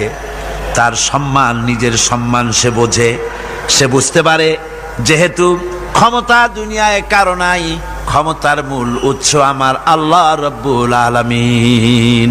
আল্লাহ পাক বলেছেন আন্নাল কুওয়াতা লিল্লাহি জামিআ, সমস্ত ক্ষমতার উৎস কে? সন্দেহ আছে? আপনারা যেভাবে আল্লাহর নাম জিজ্ঞেস করলে যেভাবে বলেন, তাতে মনে হয় কিসের ফেব্রুয়ারিতে রোজা আসবে, রোজা এখনই শুরু হয়ে গেছে। আপনারা ভাতও খান নাই, ইফতারও করেন নাই, সেহরিও কপালে জোটে নাই, এমনই দুরবস্থা। এরকম তো হওয়া উচিত না। আমি তো দীর্ঘদিনের লালিত স্বপ্ন ইসলামের বিপ্লব হবে চট্টগ্রাম থেকে, আর সেই মুজাহিদরা যদি আল্লাহর নামটা নিতে, যদি মহব্বতের সাথে না নিতে পারে, তো একটা কথা হইল। জোরে সরে বলেন, সমস্ত ক্ষমতার উৎস কে? হ্যাঁ, এবার না বোঝা গেল যে পারবেন। আল্লাহ পাক হচ্ছেন সমস্ত ক্ষমতার উৎস। এইটা যদি বিশ্বাস করেন, তাহলে আপনাকে পরাভূত করতে পারে, পরাজিত করতে পারে এমন ক্ষমতা এই পৃথিবীতে কারো। আল্লাহ রাব্বুল আলামিন বলেছেন ওয়ামা লাকুম মিন দুনিল্লাহি মিন ওয়ালিয়্যিন ওয়ালা নাসীর, তিনি ছাড়া তোমাদের কোনো অভিভাবকও নাই, সাহায্যকারীও নাই। মুমিনের ওলি কে? মুমিনের অভিভাবক কে? সাহায্যকারী কে? আল্লাহ পাক। আমার বন্ধুগণ, সুতরাং পার্সোনালিটি তৈরি হবে ইমানের সবচাইতে বড় উপকারিতা। প্রথম উপকারিতা হচ্ছে এই, মানুষকে ব্যক্তিত্ব সম্পন্ন করে দেয়। সে কাউকে ভয় করে না, সকলে তারই ভয় পায়। কয় সুবহানাল্লাহ। আল্লাহ রাব্বুল আলামিন বলেন ওয়া ইন ইয়ামসাসকাল্লাহু বিদুররিন ফালা কাশিফা লাহু ইল্লা হুয়া ওয়া ইউরিদিকা বিখাইরিন ফালা রাদ্দা লিফাদলি। আল্লাহ পাক বলছেন, আল্লাহ রাব্বুল আলামিন তোমাকে যদি কোনো বিপদ দেন, এই বিপদ থেকে তোমাকে কেউ মুক্ত করতে পারবে না, কেউ বাঁচায় দিতে পারবে না। আল্লাহ যদি তোমার জন্য বিপদ রেখে দিয়া থাকেন, এই বিপদ থেকে বাঁচাবার ক্ষমতা কারো নাই। আর আল্লাহ যদি তোমাকে কোনো কল্যাণ দিতে চান, তাহলে সেই কল্যাণ প্রতিহত করতে পারে, সে কল্যাণের পথে বাধা দিতে পারে। আকাশে জমিনে এমন কেউ নাই। সুবহানাল্লাহ পড়ে। কাজে শক্তি তো সবটাই আল্লাহ রাব্বুল আলামিনের, ক্ষমতা সবটা কার? আল্লাহ সুবহানাহু ওয়া তাআলা। কল্যাণও করেন তিনি, আর অকল্যাণ যদি করেন, সে অকল্যাণ থেকে বাঁচবার উপায় নাই। কল্যাণ যদি করতে চান, ঠেকাবারও কারো উপায় নাই। মুমিন ব্যক্তির আত্মমর্যাদা এভাবে বেড়ে যায় ইমানের কারণে। ইমানের কারণে তার আত্মমর্যাদাটা এত বেড়ে যায় যে সে হক কথা বলতে গিয়া রিজেকের চিন্তা করে না, চাকরির চিন্তা করে না। হক কথাটা যদি বলি, আমি সরকারি চাকরি করি, হক কথা বললে পরে চাকরি থাকবে না। ইমামতি করি, হক কথা বললে পরে চাকরি থাকবে না। এই জাতীয় হীনমন্যতা তার মনের ভিতরে জায়গা পাবে না, যেহেতু কোরআন তার শিখাইছে। কিসের ভয়? রিস্কের চিন্তা করো। রিস্কের চিন্তা করার কোনো দরকার নাই। কোরআন তোমাকে বলে দিয়েছে, ঈমান এনেছো তুমি যার উপরে, ইন্নাল্লাহা হুয়ার রাজ্জাকু যুল কুওয়াতিল মাতিন, নিশ্চিতভাবে আল্লাহই হচ্ছেন মহান রিজেক দাতা। নিরঙ্কুশ ভাবে রিজেকের চাবিকাঠি তারই হাতে। তা আমার রিজেক যদি আল্লাহর হাতে হয়, এটা যদি বিশ্বাস করি, তাহলে মেম্বরের উপরে দাঁড়িয়ে হক কথাটা বলতে ভয় পাই কেন? চাকরি করি, হক কথাটা বলতে পারি না কেন? সরকারের কাছে আমার রিজেক নয়, সেক্রেটারির কাছে, মুতাওয়াল্লির কাছে আমার রিজেক নয়। আমার খাদ্য কার কাছে? আমার রিজেক কার কাছে? এটা হলো সবচেয়ে বড় ভয়। ইমানের দাবি করে ঠিক, ওয়াজ নসিহত করেও ঠিক, মানুষকে উপদেশ দেয়ও ঠিক, কিন্তু মনের মধ্যে ভয় একটু থেকেই যায়, যদি চাকরিটা যায় তাহলে বিবি বাল বাচ্চা নিয়ে বাঁচবো কেমনে, এটা থাকে মনের ভিতরে এক চিন্তা। একজন টিচার তার ছাত্রদেরকে শিখাইছিলেন যে বিসমিল্লাহর এত ফজিলত, নদীর উপর থেকে বিসমিল্লাহ বলে হাঁটে গেলে তাও হাঁটে যাওয়া যায়, খেওয়ার নৌকা ছাড়াই পানির উপর দাঁড়িয়ে যাওয়া যায়। একটা ছাত্র এই কথাটা এমন বিশ্বাস করলো, নদীর পাড়ি দিয়ে, তার বাড়ি ছিল নদীর ওপার, প্রতিদিন খেওয়া পার হইয়া মাদ্রাসায় আসতো, বিশ্বাস সে করছে পুরাটাই, আর বিসমিল্লাহ বলে পাও দিয়ে হাঁটিয়া চলে গেল পার হয়ে। এটা কোনো কোরআন নয়, হাদিস নয়, শোনা কথা। তারপরে একদিন তার মা তাকে বলেছে, তোমার হুজুরকে একটু দাওয়াত দাও আমাদের বাড়িতে। হুজুরের দাওয়াত দিছে, মিলাদের দাওয়াত শুনে হুজুর তো খুব খুশি। তারপরে ছাত্রের সঙ্গে রওনা হয়েছে, নদীর ঘাটে এসে দেখে যে নৌকা নাই। আরে বাবা, নৌকা নাই, পার হবো কেমনে? কয় হুজুর কোন কি, নৌকার দরকারটা কি? আপনি না বলছেন বিসমিল্লাহ বলে হেঁটে যাওয়া যায়, আমি তো ওইটা শোনার পর আমি প্রত্যেক দিন তো এই কাম করি আসি, নৌকা টুকো লাগে না, আসেন না আমার সাথে। ছেলে বিসমিল্লাহ বলে হাঁটা আরম্ভ করছে পানির উপর দিয়ে। ওস্তাদ চিন্তা করতেছে, আমি তো শুধু ওয়াজি করছি, আমল তো করি নাই, কি না কি হয় আল্লাহই জানে। পাজামা হাঁটু পর্যন্ত টাইনিয়া তারপরে বিসমিল্লাহ কয়ে পা দিছে, আর এক ছোটে চুবনি খাইয়া ভিতরে চলে গেছে। সুতরাং মুখ দিয়া বললে হবে না, বিশ্বাস করতে হবে, ইয়াকিন রাখতে হবে, রিস্কের মালিক আল্লাহ, হক কথা, কাউকে ছেড়ে দেব না, এটা বলবোই, তাতে আমার চাকরি থাকুক আর চাকরি যাক। এর নাম হলো আত্মমর্যাদা। এর নাম কি? আত্মমর্যাদা। নইলে আপনি মসজিদের ইমাম, আর দুর্ভাগ্যজনক সত্য, মসজিদের ইমামগুলি অধিকাংশ ক্ষেত্রে এমন সব সেক্রেটারি মোতাওয়াল্লি হয় যারা ইসলামী আদর্শকে বিশ্বাসই করে না। কথাটা ঠিক কিনা? ধর্মনিরপেক্ষতাবাদী, কিন্তু মসজিদের সেক্রেটারি, মাদ্রাসার সেক্রেটারি, ঈদগাহের সেক্রেটারি। কারণ মুসল্লিরা ভাবে ওনার পয়সা বেশি, ওনারই নেতা বানানো উচিত। অথচ কোরআন নিষেধ করেছে এমন কোন লোক মসজিদের মোতাওয়াল্লি সেক্রেটারি হতে পারে না যে ব্যক্তি আল্লাহর পথে পরিচালিত নয়, যে আল্লাহকে মানুষের চাইতে বেশি ভয় না করে, যে ব্যক্তির ভিতরে দ্বীন নাই, ঈমান নাই, ইসলামী আদর্শ নাই, শুধু পয়সার বিনিময় সেক্রেটারি মেম্বার মোতাওয়াল্লি হয়ে বসে আছে, আর ইমাম ভয়ের চোটে কথা বলে না। আছেন এমন? আচ্ছা, হক কথা। মাদ্রাসা, মসজিদ, ওয়াজ মাহফিল, চাকরির জায়গা, কোর্টে, কাছারিতে, আদালতে, সর্বত্র মোমেন ব্যক্তি বলতে পারবে তখন যখন ঈমান বিল্লাহ পোক্ত হবে। আল্লাহর প্রতি ঈমানটা যখন পোক্ত হবে, তখন সে বুঝবে এ চাকরি আমার পায়ের গোলাম। এখানে যদি আমার চাকরি না থাকে, অন্য জায়গা থেকে রিস্কের ব্যবস্থা আল্লাহ পাক আমাকে করে দিবেন। এটাই হচ্ছে ঈমান বিল্লাহর প্রথম উপকারিতা। পয়লা নম্বরের উপকারিতা, মানুষকে পার্সোনালিটি সৃষ্টি হয়ে যায়, তার মধ্যে শক্তি আসে, ঈমানি মজবুতি আসে, তার মধ্যে শখসিয়ত আসে, তার মধ্যে ব্যক্তিত্ব আসে, আত্মমর্যাদা আসে, আত্মসম্ভ্রম সৃষ্টি হয়। এটা হলো পয়লা নম্বরের উপকার। ঈমান আনার জন্যে, আল্লাহর প্রতি মানুষ ঈমান আনলে পরে 2 নম্বরের যে উপকারটা হয় সেটা হলো মানুষের ভিতর থেকে অহংকার দূর হয়ে যায়। অহংকার থাকে না। যে ব্যক্তি ঈমান বিল্লাহ যার ভিতরে ঢুকে যায়, আল্লাহর ঈমান পরিপূর্ণরূপে এসে যদি যায়, তাহলে তার ভিতরে অহংকার থাকে না। কেন থাকে না? অহংকার থাকে না এই জন্য, যেহেতু মোমেন ব্যক্তি জানে আল্লাহ রাব্বুল আলামিন জানে, আল্লাহ রাব্বুল আলামিনের সামনে বান্দা জানে, কথা বুঝতে পারে, কোরআন পড়ে জানে যে আমি আল্লাহর সামনে সম্পূর্ণ অসহায়। অসহায় যে, যার কিচ্ছু নাই, সে কি অহংকার করতে পারে? অর্থ নাই, বিত্ত নাই, কিছু নাই, সে কি অহংকার করে? অহংকার কারা করে? অহংকার করে যাদের অর্থ আছে, বিত্ত আছে, শিক্ষা আছে, বিদ্যা আছে, স্বাস্থ্য আছে, জমি আছে, জমা আছে, বাড়ি আছে, কল আছে, কারখানা আছে, গাড়ি আছে, এরাই না অহংকার করে।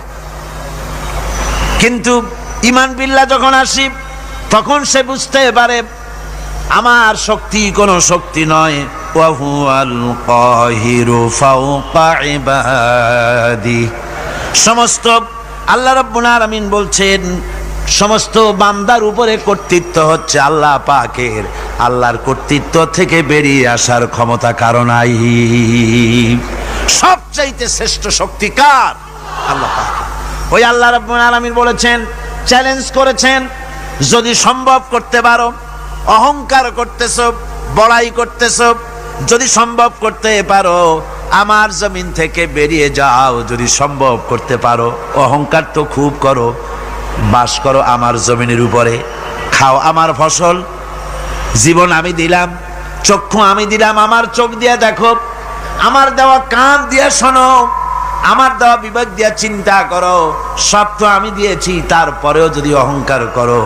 ইয়া মাশারাল জিন্নি ওয়াল ইনসি ইন ইসতাতাতুম আন তানফুযু মিন আকতারিস সামাওয়াতি ওয়াল আরদ ফানফুযু লা তানফুযুনা ইল্লা বিসুলতান। হে পৃথিবীর মানুষেরা, হে পৃথিবীর জেনেরা, ইয়া মাশারাল জিন ওয়াল ইনস, হে পৃথিবীর মানুষ, মনুষ্য জাতি এবং জিন, যদি সম্ভব করতে পারো তাহলে আমার ইহাতা থেকে, আমার জমিন থেকে, আমার জমিনের উপর থেকে বেরিয়ে যাও। এমন দেশে যাও যেখানে আমার সূর্য নাই, যেখানে আমার চন্দ্র নাই, যেখানে আমার আলো নাই, যেখানে আমার বাতাস নাই, অক্সিজেন নাই, আমার পানি নাই, এমন কোন জায়গা যদি পাও বেরিয়ে চলে যাও। যাওয়া যাবে? আর যারা জবাব দিলেন না তারা পারবেন বুঝি? যাওয়া যাবে? আল্লাহ পাক বলছেন ফানফুযু লা তানফুযুনা ইল্লা বিসুলতান। আমার রাজত্ব থেকে, আমার ইহাতা থেকে, আমার পরিমণ্ডল থেকে, আমার কর্তৃত্ব থেকে বেরিয়ে যাওয়ার কোনো পথ নাই। কেউ বেরিয়ে যেতে পারবে না। আকাশ দিয়ে, জমিন দিয়ে পরিবেষ্টন করে রেখেছি, পালাবার উপায় নাই, ভাগবার জায়গা নাই। এই কথা মোমেন যখন পড়ে আস্তে করে মাথা নিচু হয়ে আসে, আমি কত দুর্বল আমার মহান আল্লাহর সামনে। সুবহানাল্লাহ। এই জন্য আমি বলি, কিসের বড়াই করবেন? কিসের বড়াই? বিদ্যার বড়াই। কতটা বিদ্যা অর্জন করেছেন, কতটুকুন শিখেছেন? আপনার থেকে আরো অনেক শিক্ষাবিদ রয়েছেন, আবার তার থেকে আরো অনেক শিক্ষাবিদ রয়েছেন, কতটুকু শিখেছেন? এখনো ছাত্র, অনেক কিছু আছে যা আপনি আজও জানতে পারেন নাই। সারা জীবন আমরা তালিবে ইলম, সারা জীবন আমরা ছাত্র। মুহাদ্দিস হন, মুফাসসির হন, প্রফেসর হন, প্রিন্সিপাল হন, যেই হন না কেন, চিকিৎসাবিদ, চিকিৎসা বিজ্ঞানী, রাষ্ট্রবিজ্ঞানী, দার্শনিক, যেই হোক না কেন, সব ছাত্র। সব কি? ছাত্র। বহু কিছু এমন আছে যা আজও মানুষ উদ্ধার করতে পারে নাই, শিখতে পারেনি। সুতরাং শিক্ষার বড়াই করো না। এরপরে অর্থের বড়াই করবা। কয়টা টাকার মালিক হয়েছে তুমি? টাকার বড়াই করে মানুষ। জিজ্ঞাসা করা হয়, মিয়া সাহেব রোজা রাখেন না কেন? কয় রোজা রাখবো, চাউলের অভাব আছে নাকি? না ধানের অভাব আছে, না টাকার অভাব আছে। নাউজুবিল্লাহ। কত টাকা হয়েছে? আল্লাহ রাব্বুল আলামিন যদি ইচ্ছা করেন এমন রোগ দিয়া দিতে পারেন, হার্টের ভিতরে ক্যান্সার দিয়ে দিতে পারেন, ব্রেনের ভিতরে টিউমার দিয়ে দিতে পারেন, রক্তের ভিতরে ক্যান্সার দিয়ে দিতে পারেন, হাড়ের ভিতরে ক্যান্সার ঢুকায় দিতে পারেন। এমন রোগ হয়ে যেতে পারে ডাক্তারের 14 গোষ্ঠী গুলে খেলেও রোগ ভালো হবে না। সারা জীবন যত টাকা কামাই করেছেন গোষ্ঠী বেচতেও ঔষধের পয়সা হবে না। পারবে কিনা আমার আল্লাহ? জোরে বলেন পারবেন কিনা? পারবেন, প্রচন্ড ক্ষমতা। কাজী বান্দা যখন এগুলি পড়ে মাথাটা নিচু হয়ে আসে যে ক্ষমতা তো তার, বড়াই করার কোনো উপায় নাই। আমরা কিতাবের মধ্যে পড়েছিলাম, সেই আল মুস্তাতরফ একটা কিতাব ছিল, আলেমে পড়ানো হতো। মৌলানা শামসুদ্দিন সাহেব পড়েছেন নিশ্চয়ই? জি, ওলামারা পড়েছে। সেই কিতাবে আলেম ক্লাসে পড়ানো হতো তখন আমাদেরকে একটা আরবি সাহিত্য। ওই আরবি সাহিত্যের ভিতরে পড়েছিলাম, সেখানে এক জমিদার বিবাহ করেছে, তারপরে তার নবপরিণীতা স্ত্রীকে নিয়ে খেতে বসেছে। এমন সময় এক ভিক্ষুক এসেছে। জমিদার রাগ হয়ে দরজার কাছে দিয়ে বেচারাকে ধমক দিয়ে বের করে দিয়েছে, ভিক্ষা নেওয়ার আর তুমি সময় পাও না, আমি বিয়ে করেছি, নতুন বউ নিয়ে খাইতে বসছি, বেরো এখান থেকে। গলায় ধাক্কা দিয়া ফালাইয়া তারপরে তাড়াই দিছে। বাস কয়েক বছর পর এই জমিদারের জমিদারি গেল, টাকা গেল, পয়সা গেল, সব শেষ। বউ পুষবে এমন পয়সাও নাই, বউ তার থেকে বিচ্ছিন্ন হয়ে গেল, বউকে তালাক দিয়ে দিল। দীর্ঘদিন পর এই স্ত্রী বিবাহের একটা প্রস্তাব এলো আর এক জমিদারের সাথে, আর এক এলাকার নতুন এক জমিদার হয়েছে, তার সঙ্গে বিবাহের প্রস্তাব এলো। এরপরে সেই বিয়ে হয়ে যাওয়ার পর নতুন জমিদারের সাথে এই স্ত্রী বসে খানা খেতে বসেছে প্রথম দিন। এমন সময় দরজার কাছে এক ভিখারি এসে হাজির। নতুন জমিদার বলছে, বউ আমরা তো খেতে পারবো, আমাদের খাবারের প্লেটটা আজকে প্রথম তোমাকে নিয়ে খেতে বসেছি, এই খাবারের প্লেটটা ধরেই তুমি ভিখারিকে দিয়ে আসো। বউ খাবারের প্লেটটা ভিখারির হাতে দিতে গিয়ে সেন্সলেস হয়ে পড়ে গিয়েছে, বেহুশ হয়ে পড়ে গিয়েছে। নতুন জমিদার অনেকক্ষণ অপেক্ষা করলো, বউ ফেরে না কেন, যায় দেখে বেহুশ, মুসাফির সেখানে দাঁড়ানো। কিছুক্ষণ পর বউয়ের হুশ হলো, জিজ্ঞেস করলো, হয়েছে কি, তুমি এরকম পড়ে গেল কেন? এই মুসাফিরকে দেখে বউ বলতেছে, আল্লাহর কসম, তুমি যখন আমাকে প্লেট ভরা খাবার দিয়ে পাঠাই দিলা ভিক্ষুককে দেওয়ার জন্যে, যারে ভিক্ষা দিতে গেলাম, আল্লাহর কসম করে বলি, এ হচ্ছে আমার সেই প্রথম স্বামী। এবার ওই জমিদার বলতেছে, তুমি যেমন কসম করে বলতেছো এই হলো তোমার প্রথম স্বামী, আমিও আমার আল্লাহর নামে কসম করে বলি, আমিও সেই ভিখারি যেদিন তোমরা খেতে বসেছিলে আর আমি ভিক্ষা নিতে গিয়েছিলাম, আমাকে দরজা থেকে তাড়াই দিয়েছিলে।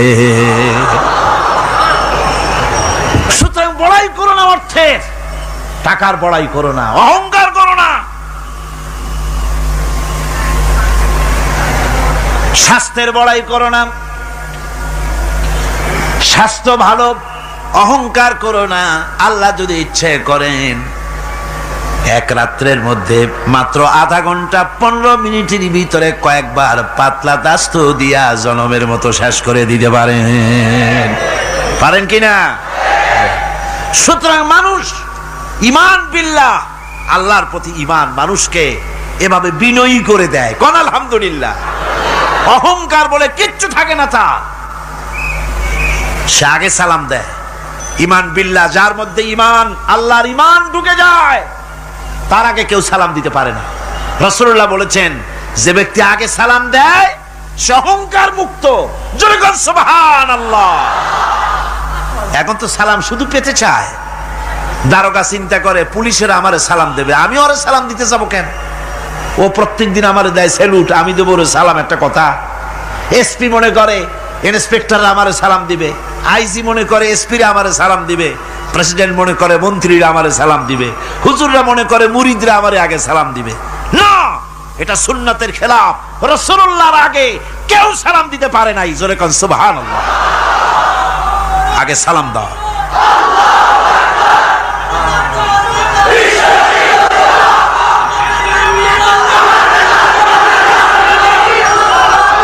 এই সালামের প্রচলন এই সালামের প্রচলন মুসলমানদের মধ্যে বেশি বেশি হওয়া উচিত। আপনারা সালামের প্রচলন চালু করে দিবেন, বেশি করে চালু করবেন। বউরে সালাম দিবেন, বউ আপনাকে দেবে। ঘরের মধ্যে ঢুকবেন, ঢুকেই বলবেন আসসালামু আলাইকুম ওয়া রাহমাতুল্লাহি ওয়া বারাকাতুহু। বাইরের থেকে গেছেন, ঘরে ঢুকেই প্রথম সালাম দেন, বউ সালামের জবাব দেবে, বউ আপনাকে দেবে। বাচ্চাদের সালাম দেন, বাচ্চারা আপনাকে দিবে। এরকম সালামের প্রচলন চালু করেন। রাসূলুল্লাহ বলেছেন, মানে একটা গাছের আড়ালে এই সালাম হলো, লোকটা গাছের আড়ালে চলে গেছে, আবার দেখা হয়েছে, আবার সালাম দেয়। এখন ওই সালাম কমে গেছে, এখন সালামের পরিবর্তে অনেক কিছু হয়েছে। সালাম দেয়, তার জবাবও দেয় না। যদি বলে কেউ গরিব মানুষ সালাম দিয়েছে বড় লোকের, আসসালামু আলাইকুম, ওয়ালাইকুম আসসালাম বলতে চায় না, একটু মাথা নাড়ে। তারপর জিজ্ঞেস করে, স্যার কেমন আছেন? এই যাচ্ছে, কেটে যাচ্ছে। কি কেটে যাচ্ছে? তোমার কল্লা? আলহামদুলিল্লাহ বলতে পারো না? অধিকাংশ ক্ষেত্রে যদি জিজ্ঞেস করেন কেমন আছেন, এই যাচ্ছে, কেটে যাচ্ছে। আপনার যত অসুখ হোক আগে বলেন আলহামদুলিল্লাহ, তারপরে অসুখের কথা বলেন। আপনার যদি কোনো অসুবিধা থাকে আগে আলহামদুলিল্লাহ কন, তারপরে অসুখের কথা কন। হযরত সুফিয়ান সাউরি রাহমাতুল্লাহ আলাইহি আল্লাহর একজন জবরদস্ত ওলি ছিলেন। একবার তার সামনে এক মুরিদ এসেছে, মাথায় একটা বড় রুমাল খিসা বান্দা। জিজ্ঞেস করলেন, মিয়া তোমার এই মাথাটা এরকম বান্দা কেন? কয় যে হুজুর, মাথার যন্ত্রণায় অস্থির হয়ে গেছি, সেই জন্য মাথাটা বাঁধে রাখছি। এরকম ব্যথা কয়দিন হয়েছে? কয় যে না, সবসময় হয় না, বছরে 2-1 হইলেও পারে, না হইলেও পারে। বলে বছরে 2-1 মাথা ব্যথা হয়, সেই ব্যথাটা দড়ি দিয়া বান্ধা মানুষে দেখাইলা যে আমার ব্যথা হয়েছে, অসুবিধাটা দেখালে, আর যতদিন ভালো ছিলে ওইটার প্রমাণ স্বরূপ মাথায় কি বান্ধা মানুষকে দেখাইছো। সুতরাং শুকরিয়া আদায় করো সব সময়, আলহামদুলিল্লাহ আলা কুল্লি হাল। সব অবস্থায় আমি ভালো আছি, আমার থেকে আরো অনেক খারাপ আছে। সুতরাং সালামের প্রচলন তারাই করে বেশি যারা বিনয়ী হয়। অহংকার যাদের মধ্যে জায়গা পায় না। অহংকার পাবে কি করে? বান্দা কোরআন থেকে জেনেছে, ওয়াল্লাহুল গানিয়্যু ওয়া আনতুমুল ফুকারা। আল্লাহ রাব্বুল আলামিন বলেন, তোমরা হলে সবাই ফকির, তোমরা হলে সব মুকাফিকি, আর একমাত্র আল্লাহ রাব্বুল আলামিন বেনিয়াজ। আল্লাহই শুধু বেনিয়াজ, আর সব কি মুকাফিকি কার কাছে? আল্লাহর কাছে। এই জন্য বিনয়ী হতে হবে। যে জমিনটা বাস করি, জমিনটা কার? চিল্লায় কোন কার? লিল্লাহি মা ফিস সামাওয়াতি ওয়া মা ফিল আরদ। আকাশও তার, জমিনও তার। এই কথা যদি জানা থাকে, বিশ্বাস থাকে, তাহলে সেই ব্যক্তি অহংকার করতে পারে না, সে বিনয়ী হয়। ইমান বিল্লাহ তাকে বিনয়ী বানায় দেয়। আর বিনয়ী মানুষ, নিরহংকার মানুষই আল্লাহর কাছে বেশি পছন্দ। এই ইমান তার ভিতরে এই কথা জাগ্রত করে দেয়। আমি যদি একটা গাড়ির মালিক হয়ে থাকি, আমি যদি একটা বাড়ির মালিক হয়ে থাকি, আমি যদি স্ত্রী পুত্র সন্তান পেয়ে থাকি, আমি যদি মন্ত্রী হয়ে থাকি, আমি যদি কিছু পেয়ে থাকি, আমার হাতের কামাই দ্বারা পাই নাই। আল্লাহ শিখাই দিচ্ছেন, ওয়ামা বিকুম বিনি'মাতিন ফামিনাল্লাহ। যত নেয়ামত তোমরা পেয়েছো সব আল্লাহ রাব্বুল আলামিন দিয়েছেন। জোরে বলেন সুবহানাল্লাহ। দাতাকে ভুলে যেও না, আল্লাহর কাছে বিনয়ী হও। সমস্ত নিয়ামত একমাত্র তিনিই দিয়েছেন। ঈমান বিল্লাহর দ্বারা মানুষের এই গুণ সৃষ্টি হয়, এই উপকার হয় মানুষের, যে সে বিনয়ী হয়ে যায়। আল্লাহ পাক কোরআনে কারীমের মধ্যে আরো বলেন, ওয়ালা তামশি ফিল আরদি মারহান ইন্নাকা লান তাখরিকাল আরদা ওয়ালান তাবলুগাল জিবালা তুলা।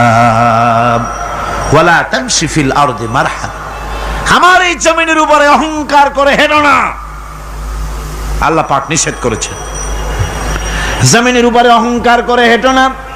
এই জমিনের উপরে অহংকার করে হাঁটতে গিয়া তুমি পদাঘাত করে আমার জমিনটারে ফাটাই দিতে পারবা না। আবার অহংকার করে লাভ দিয়া আমার পাহাড়টার উচ্চতাও ছাড়াই যেতে পারবে না। যখন তুমি পাহাড়ের উচ্চতা ছাড়াতে পারবে না, যখন জমিনটারে লাথি মেরে ফাটাই দিতে পারবে না, তখন আবার অহংকারটা কিসের? কিসের অহংকার? নিজের দিকে তাকাও, তোমারে আমি বানাইছি কি দিয়া? তোমার পেটের মধ্যে কি, তোমার শরীরের মধ্যে কি? মলমূত্র দিয়ে পেটটা ভরা, আর দুনিয়ায় এসেছো এক ফোঁটা নাপাক পানি দিয়ে। যে নাপাক পানি ফোঁটা শরীর থেকে বেরিয়ে গেলে পরে গোসল ওয়াজিব হয়ে যায়, ফরজ হয়ে যায়। এমন একটা নাপাক পানি, যার জন্মের উৎস, তার তো অহংকার করা শোভা পায় না। অহংকার করবেন কেবলমাত্র কে? চিল্লায় বলেন কে? হাদিসে কুদসির ভিতরে এসেছে, আল্লাহ পাক বলেছেন অহংকার হচ্ছে আমার ইজার, অহংকার হচ্ছে আমার চাদর। যে ব্যক্তি অহংকার করে সেজন্য আমি আল্লাহর চাদর নিয়ে টানাটানি করে। জোরে কর নাউজুবিল্লাহ, চিল্লায় কর নাউজুবিল্লাহ।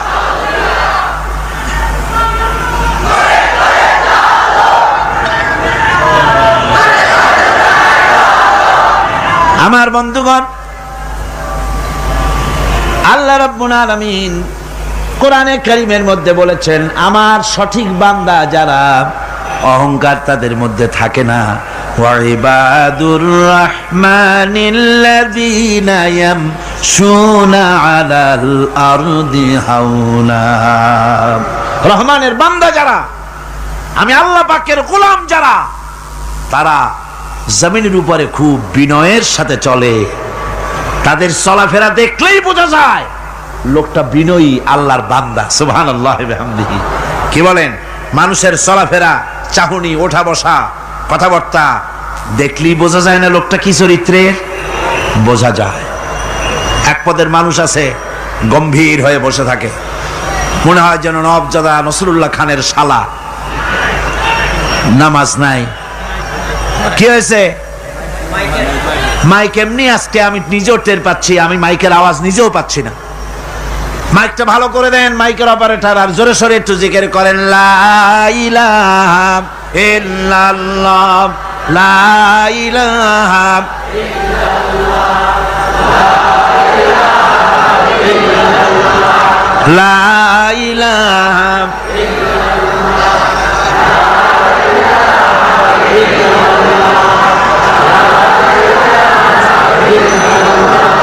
বসেন, বসুন। লা ইলাহা ইল্লাল্লাহ, লা ইলাহা ইল্লাল্লাহ, লা ইলাহা ইল্লাল্লাহ,